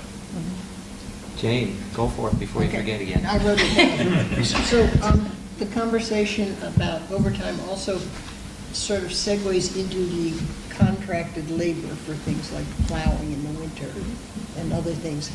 Where is that currently in the budget?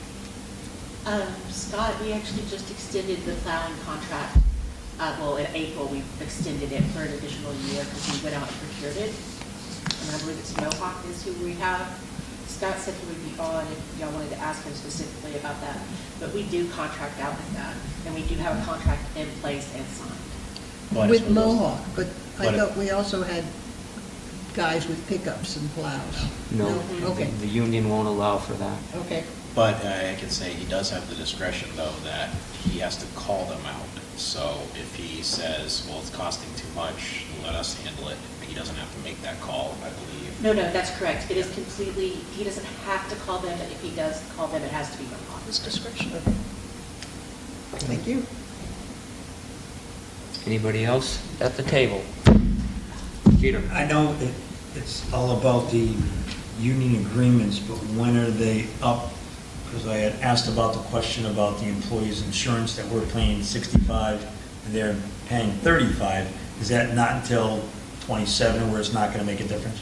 3 years. 3 years. I mean, we could always, literally just renegotiated all the contracts. It was an absolute nightmare, just finished it. we can try to get them to the table to do like an MOU or something like that, but I mean, We could certainly try to impact bargain, especially if we are switching carriers. But I don't anticipate that they would Yeah, go chances are. down in their, To know how often the contract was, if it was a annual thing. 3 years. it's a 3-year, And we they're just 3 did it. years. And there's only one contract coming up next year, so, and it's for a union of 2, so. yeah. And to the point that I know, you know, again, from an education standpoint, somebody tried to make even at the 35% level, those medical premium costs are so significant that it pretty much erased increases that were given. So I think just, you know, the appetite's not likely there for employees to, you know, want to pick up 50% of a higher number. The employees also got insurance increases as well as the town, right? Correct, yes. So they were hit too. Yes. When this happened, it wasn't just, And I can say that our percentages that we contribute compared to other municipalities is on the low side, so. So do we need to vote on any layoff notices or anything like that, or is the chief able to handle that on his end of things? I think you need to, I don't think we're at I the think you need layoff to- level right now, are we? We mean, we're, It would be well, fine. if you vote, if you vote on the budget as presented, yeah, you'll need to do, I think, three, potentially 2, depending upon the deputy chief part of it. But as Mike mentioned, you know, there's the overtime issue that if we could use that funding to cover it. I don't know that the select board has to vote on that. Isn't that something that, do they have to vote on it? Do we have to bring the notices to them? I would- Check with council? I would have to notify the unions that this is a reality. So I would think that the select board would need to vote, and then we'd have to come to the table to impact bargain what that looks like. But is that something, just while you guys have time to figure out, you know, with council and or labor council or whatever, could we maybe do that at the next select board meeting and Yeah. not tonight? I feel Yes. uncomfortable voting on something we're not quite sure about. yeah. Yes, I agree. absolutely. well, and is that something because it's individuals that happens in open meeting or in an executive session? A layoff? The individual that we're going to lay off this person right here. Well, it's the position, not, Yeah, we're you're not, off a position, not a Jane. not the person. But do we need to vote on this amended budget tonight, so that way it gives you direction in order to go, so that way you guys can proceed with union notifications and things like that? Yeah, I would say you do, because this is the budget that's going to be going in front of town meeting as well, so. Don't do it yet. How are you going to? I see you, Mike, hang on. Go ahead, Amy. So I know that we haven't spoke with the chief regarding this. How are you going to handle, are we going backwards where it's only going to be mainly call force? I mean, it seems like if you had 9 and now 2 have left out of those 9, right? And now we're going to drop a few more. I don't know what hours are we going to be operating. Chief, go ahead. I was just going to ask if I could complete the review of the budget first before you make the decision to lay off the full-time staff that you have. But if you were to do that, we'll be lucky if we can cover daytime 12 hours a day. We have 8 active full-time, or call force members right now that are active. You saw what happened yesterday, and that was a save of a home that didn't need to be knocked into the ground, thank God, because there were 3 full-time firefighters that were able to get there quickly and extinguish it. So again, I ask every year, it's in my annual report every year. The select board needs to figure out what an acceptable level of risk is for this community. The members of the department, obviously morale's low, there's a lot of chatter, I understand there's stuff going across Facebook. I don't engage in that. I know there's things that have been said on both sides. It's very frustrating. There are folks that are frustrated. I've had many good conversations with Amy about it. I'm just telling you that if we have to go back to a call force department from 6 p.m. to 6 a.m., I can't guarantee you who's going to be responding, and I can tell you that the communities, the chiefs around us, are extremely concerned too. The fire chiefs in Northampton, Amherst, Huntington even has sent us a letter saying we're really concerned about taking this step backwards. The emergency room doctor at Cooley Dickinson has sent in a letter. You probably were able to see that, with their concern about us eliminating this.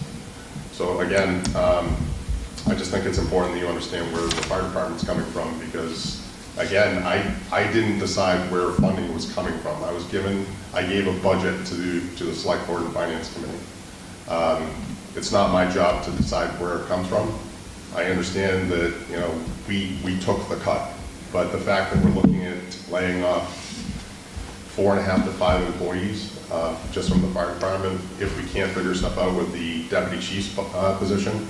The plan is not to rehire the deputy chief's position, but just so you're aware of that, is I'm now responsible again for going back and doing over 100 liquor license and building inspections, which brings in revenue. So we'll be working on that, and if I can find somebody that has the time on the department to start training them, I will.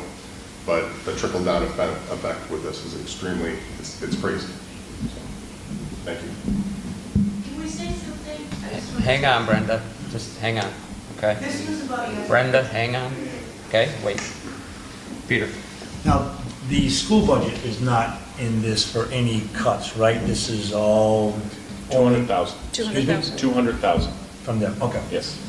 That's for Now, that was this their- fiscal year. For their cuts, or whatever, however they were able to give to the town. I know that someone had spoke up at the town meeting about them having like a kitty of like 1.6 million. If someone would really clarify that, if they could, that the school has 1.6, I'm not too sure exactly what that really meant. Did they have an excessive, that was school choice students, or what exactly was that? And are they using that to financing their budget?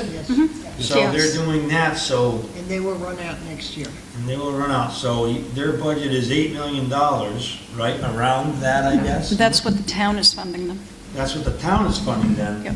And then after, they have from the school choice, that additional, whatever it is, 1.5, because I know we have the teachers that we have to pay for those other kids out of town, I understand, what they call IEPs or something like that. Well, I mean, for a special They education transfer they out. need. So that's part of that, okay, I Yeah. just wasn't too sure.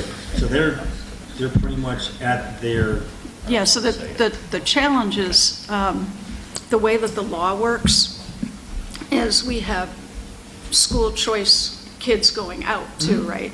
So we pay for the kids who leave to go to choice. No, I understand that. And we pay for the kids to leave to go, and when I say we, meaning the town budget pays for the charter school. That's on the second page of the cherry sheet.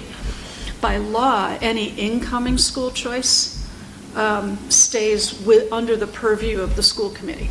Okay? And so what Annie was explaining, the reason that our schools are staying afloat is because our enrollment in Hadley has declined significantly. No, I got that. I was Yeah. wondering about those funds that they're pretty Yeah, so much- they're spending a good chunk of that, and it's not guaranteed. So luckily, year over year, we keep attracting. But if we have a dip and it goes down, that's what Jane's saying, they're really stuck. But the other thing is that they also use that for capital plans, and they're not asking the town for money. Right. If they decide they need a big piece of equipment, they just do it with their money without having to go through town meeting and everything. And then just the other piece of it too is they adopted a policy, it might have been my last year on school, it's been a while, so that the intent is that they would never spend down the school choice money below what they had coming in for grant money, right? Because they have a lot of federal grants and stuff that support early childhood ed and all those types of things. The concern has always been, what if the federal government cut back on their grants? And we used to just kind of, it was more of a mental exercise about that, but we're now seeing the reality of what's happening at the federal level. So they always wanted to make sure that mid-year, if the federal grants got cut, that they could, they would have school choice money available to get them through the fiscal year. Okay. Thank you. Okay, I'm going to open this up to people in the audience. If you want to speak, you need to come to this table and state your name. Hopefully there's a microphone up there.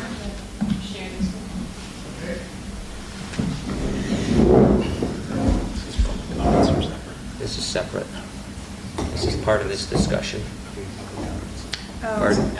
I would say that though, make sure it's about this and not public comments. Pardon? I would make sure that it's clarified that this is about this and not public comments. Yeah, if you're speaking, I want you to speak to what we're talking about now, Yeah. not something else, please. Dan Dudkevitz, 130 Hockenham Road.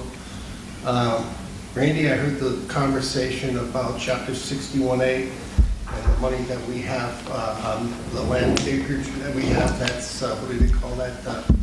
APR? APR. Given that fact, if you wanted to change legislation, I believe you would go right to the head of the line because we lead the state in those categories. That's number one. Number two, this gentleman over here, we've hired you, the town administrator here, was tasked with finding a town administrator. And I was wondering if you're going to give him back that task. Because I think that perhaps he should be doing that because you're going to be putting him in quite the situation at the house at the end of East Street, all right? And that perhaps that if you guys, you 5 people get involved in who gets laid off, and now you've got a human resources person to go through, and then he can go ahead and try to get the town administrator, all right? The third thing is OPEB. Do you have a draw on OPEB at all? Or is that money just sitting there? No, it's in, Where did she go? That's all. I think we stopped doing OPEB altogether. For this year? For this year. No, that's not my. you're asking I if we're wasn't taking clear. money out of OPEB? That is correct. Yeah, no, we aren't currently taking out. It's a pay-as-you-go. Why did we do it in the first place if we've never pulled money out? It's just sitting there. Because it's Almost. required by law. Has it? You're going to tell me other communities have an OPEB? Yes. Yeah, oh, yeah, they all do. And, Yeah. and it showed that towns were not maintaining an appropriate amount when people would retire to have the money to pay them in OPEB.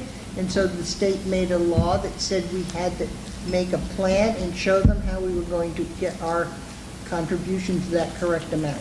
we And have for the this- last 2 years, we haven't put anything in there because we were being conscientious and doing it That's correctly. a great answer. Thank you.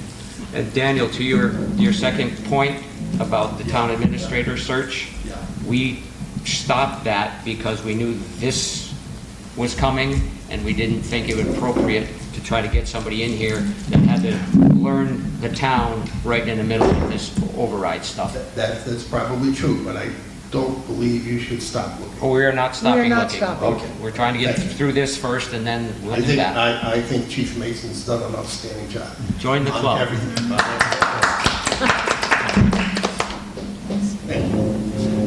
Donald?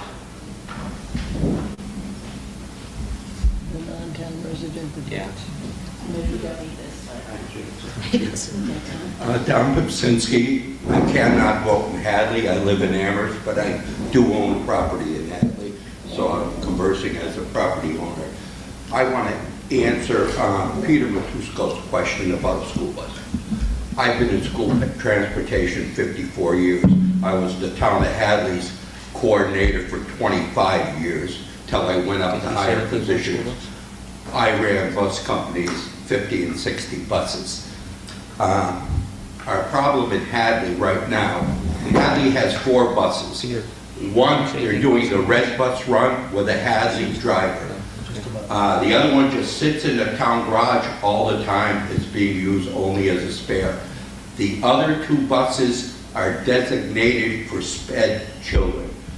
That the town is saving money on by doing it. If you have a child move into town and he's a wheelchair, and with the IP plans, how they start, where they located, they could be in Hadley, move to Springfield. It's our obligation to go to Springfield and pick them up and bring them to Hadley. Right now, all across the whole country, you can't get bus drivers. Part-time bus drivers right now, they're starting at $31.50. And they're getting insurance paid and everything, and we still can't get any drivers. Right now, I work for 5 Star. I drive every day bringing Hadley students to school. My route is the Brown route. Right now, we're operating 3 full-time runs in Hadley. We're doing all of the extracurricular. We're doing all of the sports at an exorbitant rate over the town doing it themselves. They're paying out all kinds of money, and the bus, they shouldn't purchase one because they're going to be out of the bus business in another year. The 3 drivers they have, the coordinator is getting ready to retire. The other sped driver is 82, and the driver they're pulling in now is helping them out because they haven't got any drivers, but he doesn't want to drive anymore either. Okay, Donald, hang on. Peter didn't ask anything about a school bus, number 1. Oh, he said something about purchasing a new school bus in the back. That's what we want. No. I was just asking about the money that they had in their kitty of their $8 million that's being budgeted, and then they're using the No, that school was in the choice. end you spoke about that, but you spoke about something about school earlier than that. So if you have an idea how we can save money, we'd love to hear it. Right, but That's- that would be that's for the school department. You know, and the other question I have, I'm very confused. Initially, there was 8 layoffs. That was the first round that came out. And I'm quoting Scott Merzbach's article, after interviewing elected officials and the town administrator. Now it's up to 40 or 50 being quoted out of 88 people. I would like some clarification on that from someone. What is, how many layoffs, a number that we're really talking about? If it's 40 to 50 out of 88, that's impossible. We might as well close all the doors in this town and all go home. Okay, so we don't know the answer to that question, Well, Donald. then why did it have 40 to 50 in the paper? Ask the paper. Ask the writer of the article. No, that was a quote from the town administrator to the writer. He puts it in there. Okay, hang on. Yes, Jane? So, part of the problem is, let's just say we lay someone off and their salary is $80,000. But they collect unemployment, so we already are paying 2/3 of that, so we aren't getting $80,000. We're only getting 25,000, so that means another person to make up I that. agree with you, but So- what about the 40% you're paying on top of that for their benefits? Exactly, and that's why we do not know the absolute number and who's gonna go and what their value is. You lay off part-time people, they don't make nearly as much as full-time people, and so you lose more people.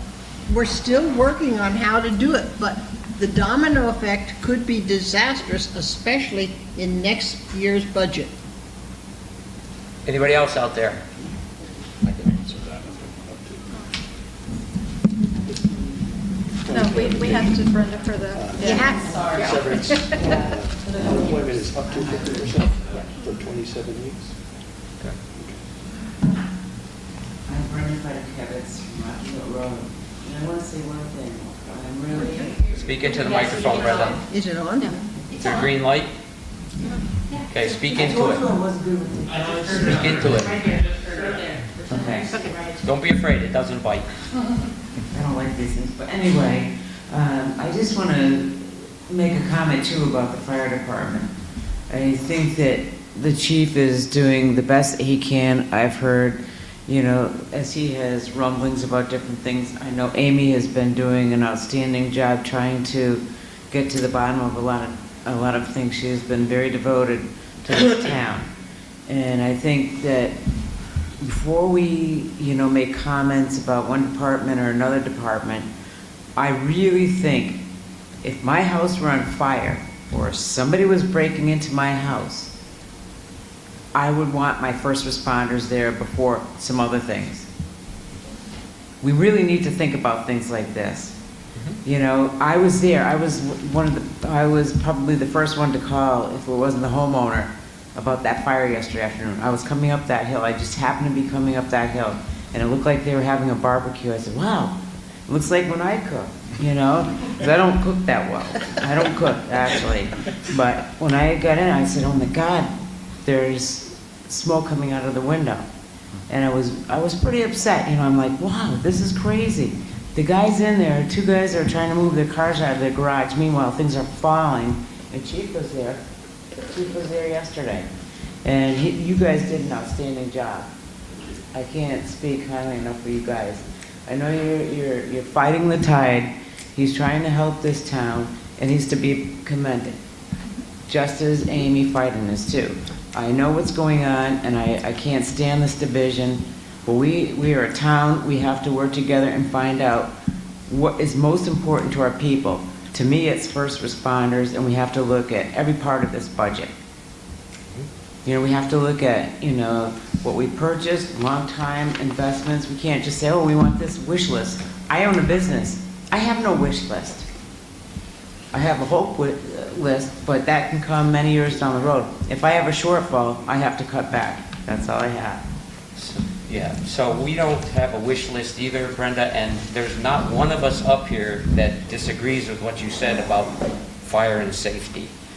The reason we asked for an override was so we wouldn't have to do what we're doing now. So we can apologize all we want, it's not gonna make any difference. The bottom line is, we need the money and we don't have it, so we've gotta do something.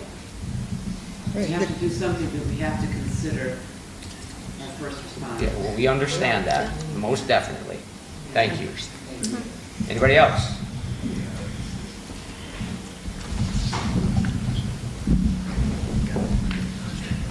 Steve Sinkowitz, where I live, 81 River Drive. Can we do anything about our state reps or politicians in the state that are allowing the insurance companies to charge us so much money? What was our increase, 18%? That was the start. What was the end of it? 38%. Where's our politicians? Is anybody pursuing them to find out how they can let the insurance companies do this? So Steve, just, so a lot of this has to do with the drugs, right? So the GLP-1 drugs, those weight loss drugs that came on the market. And the other thing that's happening, and I think part of the reason that people didn't support the override. I heard a number of people saying, hey, you know, I'm looking at my own household budget and I'm already getting hit. With the federal law that was just passed, right, the supports for incentives that were being pushed out to the states under the Affordable Care Act, those are expiring. So what's happening is that all of the insurance companies are having to now make up for that, which is why there are a number of articles about it, so don't take my word for it. But everybody is going to be in 2026 feeling this, whether you're on Blue Cross and Blue Shield, whether you're on Aetna, it's not going to matter. It's hitting the hospitals, it's hitting everybody. So the state legislature can only do so much, but a lot of it is the federal funding that's not coming in anymore. Seems like somebody could do something. I agree. I would love, yeah. You know, it's crazy. Yes, it is. Chardot, what do you have to? You want me to answer that question from earlier? Sure. Oh, yeah. So, Don, just to quickly answer the question, I just want to make it clear that that was in the context of that conversation. I wasn't interviewed. I didn't make that statement to the Gazette. The graphic that was shown on at the Finance Committee showed 20 employees, 20 staff members. And the amount saved with those staff members was about $1 million, somewhere around there. The deficit that we're working with right now is like 2.2. I think Paul actually did the math on that and found that it was accurate. So I was just trying to put it in context that with 20 people being laid off, the costs of the unemployment included in all that only netted you about half of what we're going for. So if you double that to get to $2 million, it's 40 people. What Jane was saying earlier is that Peter made a good point. He said, well, a lot of these are essential employees. They're cops and firefighters and things like that, so we likely wouldn't be targeting all of them. If you target non-essential employees, administrative assistants and things like that, as Jane mentioned, the salaries are less, you are netting less of a gain towards your deficit, and thus more employees have to get laid off. That was just the point I was trying to make. That's not a scientific or mathematical equation that I've done. I was just simply referring to what was on the board. So I hope that clears that up. Chardot? I also want to point out that our insurance system for the town is it's a captive system. So it's not like your traditional system. There is a portion of it that is reinsurance, and there's a portion of it that's actually paid out by the trust. So they have to have certain level of reserves to pay out those claims. And then once those reserves are expended, there's an insurance company that's a backstop that goes and pays out those. The way that what's happened is that historically we've never had to use basically the backstop, and that it hasn't triggered that issue, and the town has actually paid about 14% less than, let's say, if you went to private insurance. The other issue with whether it's us or with me is just like 1 year, one of my employees, she started cancer treatment. Immediately the next year, my insurance went up. And we basically asked our agent, like, if this person didn't get cancer, would our insurance have gone up as much as it has? And they basically said no. And so when you start getting a lot of claims, the insurance companies are going to try to recapture all of those costs, regardless of whether or not it's a normal increase or not. Anybody else out there to talk about the budget? Okay, I think we can put that one to bed. Do we need for tonight? to Yes, for vote? tonight. Do we need to make a motion to vote on this? Or no? I think the chief would like us to spend a little bit of time. How much time do we Yes. have before we have to vote the budget? What are they meeting next? I know you're gonna be really unhappy, but we need to have a meeting on probably Monday. We can probably do Zoom to close the warrant and things like that, but Jennifer can't make any changes, Scott. I'm sorry, I've been texting with the planning board the whole time here. They're not gonna have their warrant articles until the 8th, until the night of the 7th. So Mike, it's actually gonna have to be the 8th to Okay. close the warrant. So could I ask if y'all would consider doing a daytime Zoom meeting on the 8th? You know, I'm gonna be out of town. I'll try to do it. I can't guarantee. It would but- simply be to close the warrant, correct? Close and yeah, just to vote Okay. to close the Just a warrant. week from today. Yeah. Do we need to vote on can we vote on the budget that day, or should they do that today? I mean, you could do it today if y'all were ready to do it. I mean, you said it's not changing, so. I move we accept the budget as presented. Second. Okay, motion by Jane, second by David. Any further discussion from the select board? All those in favor? Aye. And we'll communicate to all of you if you want to join the Zoom meeting for just a vote to close the warrant on Thursday? Wednesday? Yeah, I'll sit down to June, we'll pick a time. Is that going to be the only thing on the agenda for the? Yep. Yeah, I think we can handle, hopefully I can handle that. Okay, so that was item 2.1 done.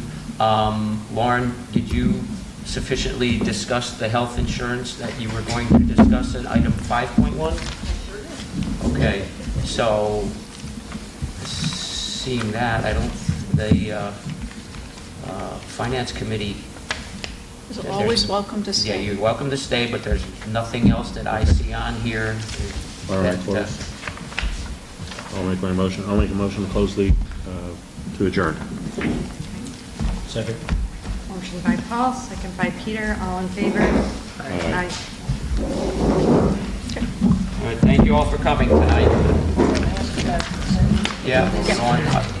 Next up on the agenda is the item 3.1, the consent agenda. This evening, we have minutes from August 18th, August 20th, August 21st, September 3rd, and September 17th, 2025. One-day liquor license for UMass Top of the Campus, McGurk Stadium, October 4th, 2025. And a one-day liquor license for Happier Valley Comedy without a date. So moved. Okay, motion by David, second by Molly. All those in favor? Aye. Item 4.1, public comments. Anybody out there for public comments not related to anything? Chief? We need a Michael, ready to go. I just wanted to say thank you to all the mutual aid companies that came out yesterday. We had 40 firefighters on scene, Northampton, Amherst, South Hadley, District 1 and 2, Pelham, Sunderland. We had 3 calls that went on at the same time.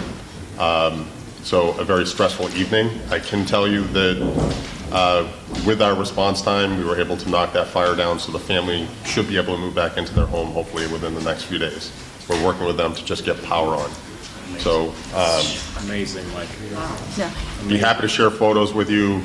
Fortunately, there were no injuries.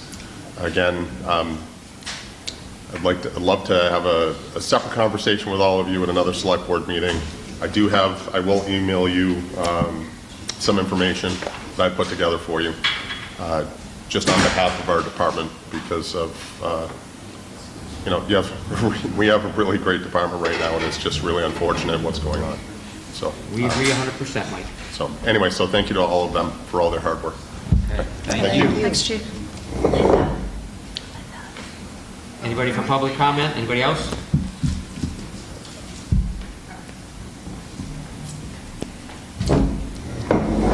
All right, so I wrote this for public comment because I tried to put it on the agenda, but being not enough time, you said it wasn't a good idea to put it on the agenda, so I know that can't be up for discussion. So there'll be no discussion, it's just I have something I'd like to say.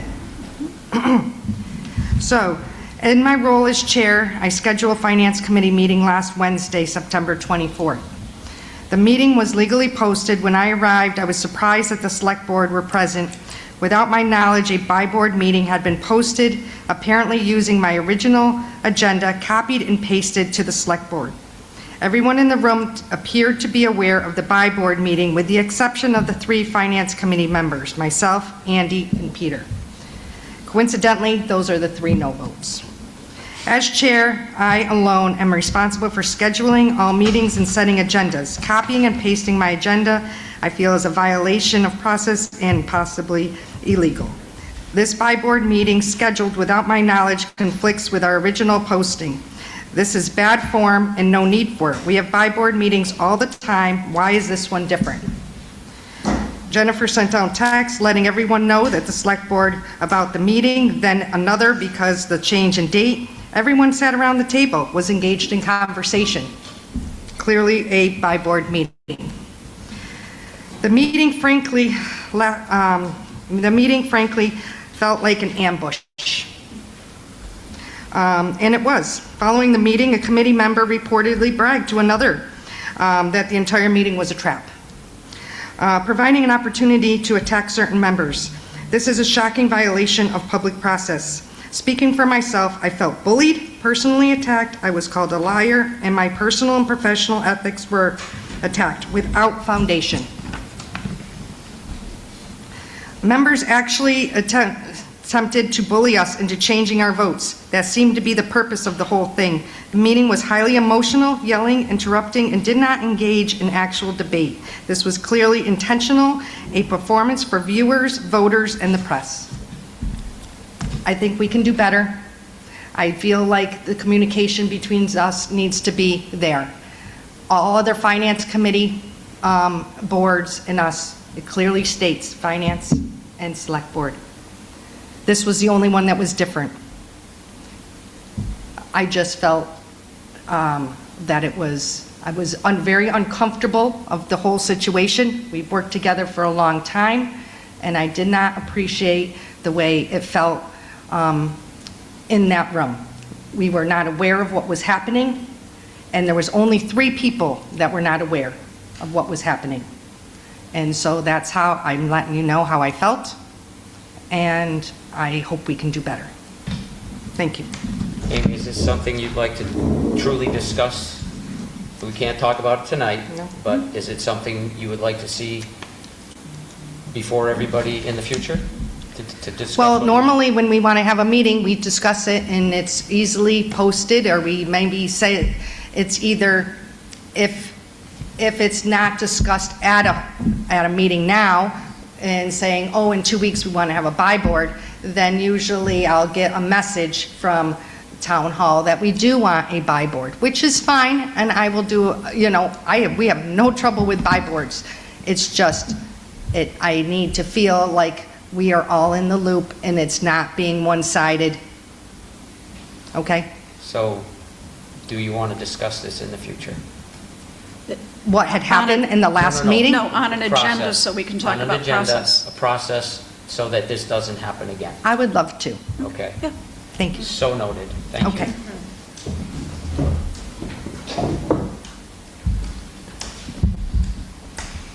Pardon me while I take my time getting up here.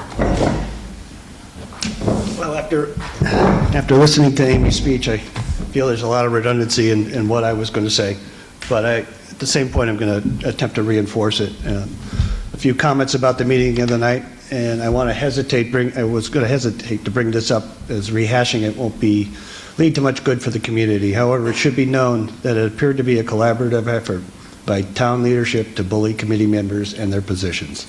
Leading up to the meeting, there was a lot of push by 2 committee members to meet prior to the ballot vote to, quote, discuss possible outcomes, close quote. The Finance Committee Chair acquiesced, distributing and posting a meeting agenda that focused on those items and a few other topics. Based on that posted agenda, I was under the impression the meeting was going to be a discussion regarding compromise solutions and plans for possible scenarios from a yet undecided ballot vote. There was also a select board meeting posted for the same night. Given a Finance Committee agenda that I read, and that Wednesday nights are typical for you folks, it appeared that the select board meeting would be separate. Upon my arrival, I was surprised to find the entire select board in the meeting room and wondered whether or not I had missed a communication about it becoming a by-board meeting, and thought, okay, we can discuss possibilities together. That'd be great. But assuming the best proved to be a mistaken conclusion. Most of you have seen what transpired. In retrospect, it had the appearance of an orchestrated, coordinated plan made in conjunction with select board leadership and town hall to spring what was self-described by a member as a trap.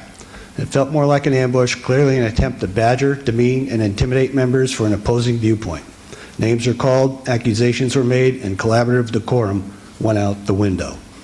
Frankly, I'm not sure it had the intended results. It was certainly an open meeting and people are welcome to attend, but my concern was a finance committee meeting was intentionally usurped into a by-board meeting without the knowledge of the finance committee chair or the majority of its members. Reviewing the posted select board agenda showed it had copied and pasted the entire finance committee agenda as an item, as well as other topics that were never addressed. The feedback that I've heard and read clearly echoed distaste for the yelling, blaming, and finger-pointing. While there was some progress made towards understanding, repetition of rhetoric did not bring us closer to compromise and proved to be a wasted opportunity. This is not about bruised feelings, egos, or retribution. It is really about the disappointment from the apparent collusion and the select board's leadership's effort in what could be described as a political stunt, diminishing trust and cooperation. I'm hoping that we can get past all of that and look forward to working together to solve the problems that we can with the Finance Committee. I would say also that based on the results of the ballot box, if all 10 members of both boards voted against the majority of the town, we would have zero credibility. We all know we have financial challenges and we need to do better for the taxpayers of Hadley with greater listening and understanding. Thank you. Thank you, Andy. That'll be on, we can discuss yours as well as Amy's at a future meeting. It'll be one conversation.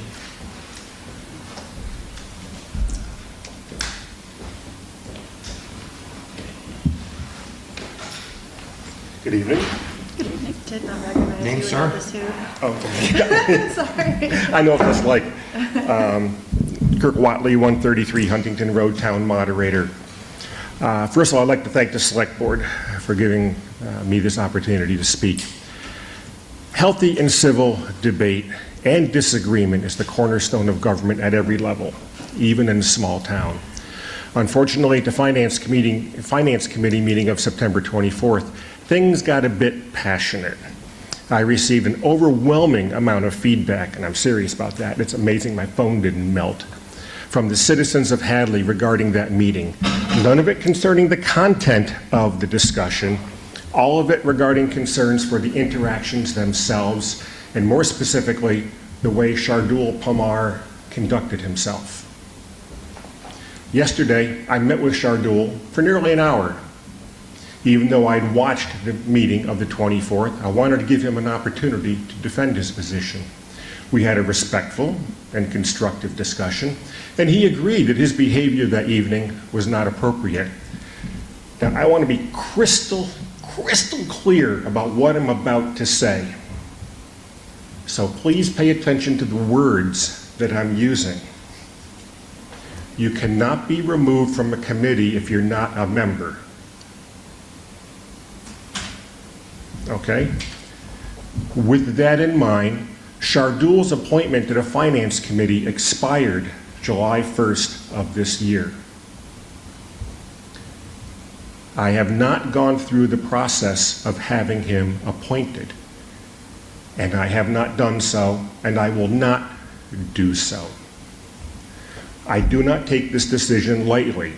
I believe very strongly that every decision needs to be heard and wrestled with. I mean, I believe in this position that every side of every discussion needs to be heard. And I wrestled with this decision and how it would be received.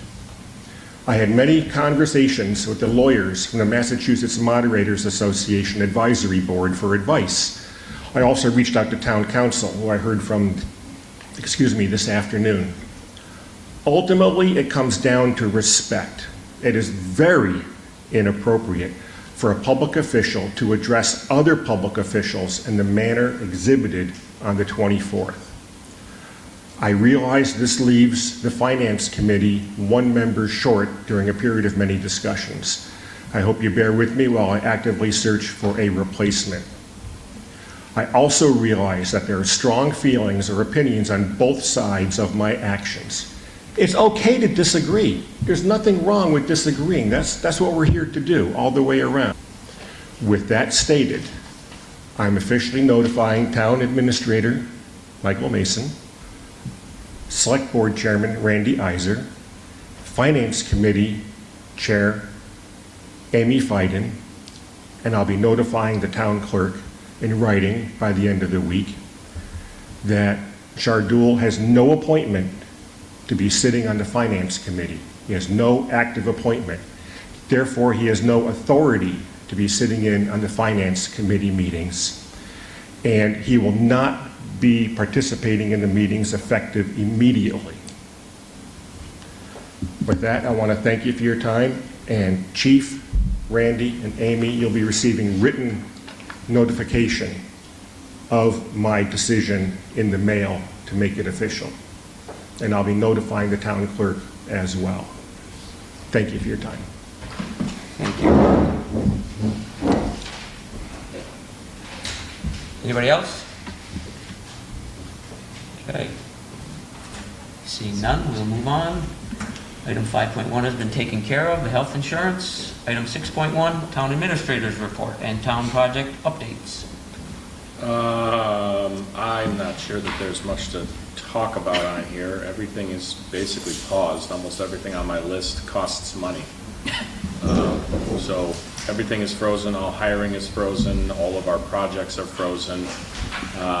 The only thing of note is everything that we discussed tonight, we are looking into the outside, early retirement incentives for, voluntary furloughs, things like that are all things that we are talking about internally as far as human resources go. That's really the only thing I wanted to update folks on. Okay, thank you. Now I gotta find my other. Sorry. Oh, that's, well, all right. Liaison reports. Anybody have anything? Yes. Jane? I'm happy to report that 3 days ago, the senior center solar system went live, and we are now saving the town money. Awesome. And you can look at the board over there and see how much. Nice. Very nice. Anybody else? Okay. Announcements. I've got a couple. So first, on behalf of the Select Board, I want to send our condolences to the families of Terry Frost, whose husband Ron passed away, and also acknowledge the passing of Alex LaMarche's father. And I believe Chief Spanknebel already addressed the issue with the fire, but certainly want to echo our appreciation for the responses from all of, everybody who responded, call force, our full-time firefighters, all of the mutual aid covering the station. I had my scanner on, I threw it on as soon as I understood what was going on, and yeah, there were multiple calls at the same time, so dispatch and everybody did, an amazing job. So, so there's that, and express, obviously, concern for the family who's experienced the fire, and that would be John and Jan Schott on Quinlan Drive. Okay. Town meeting? Oh, and then, I already did that. Yeah, sorry. Town meeting will be held on October 23rd. It is a Thursday. Hopkins Academy, assuming 7 o'clock. With childcare provided at the library. With childcare being provided at the library, and that's volunteer childcare, correct? Actually, there'll be a couple of library employees there, as well as numerous volunteers. They're recruiting and Park and Rec. Okay, great. Okay, anybody else have an announcement? No, I'll make a motion though. Wait, Oh. hold on. I just want to know what that time was again, on the 23rd? 7 o'clock. 7 o'clock, Peter. Okay. Okay, Amy.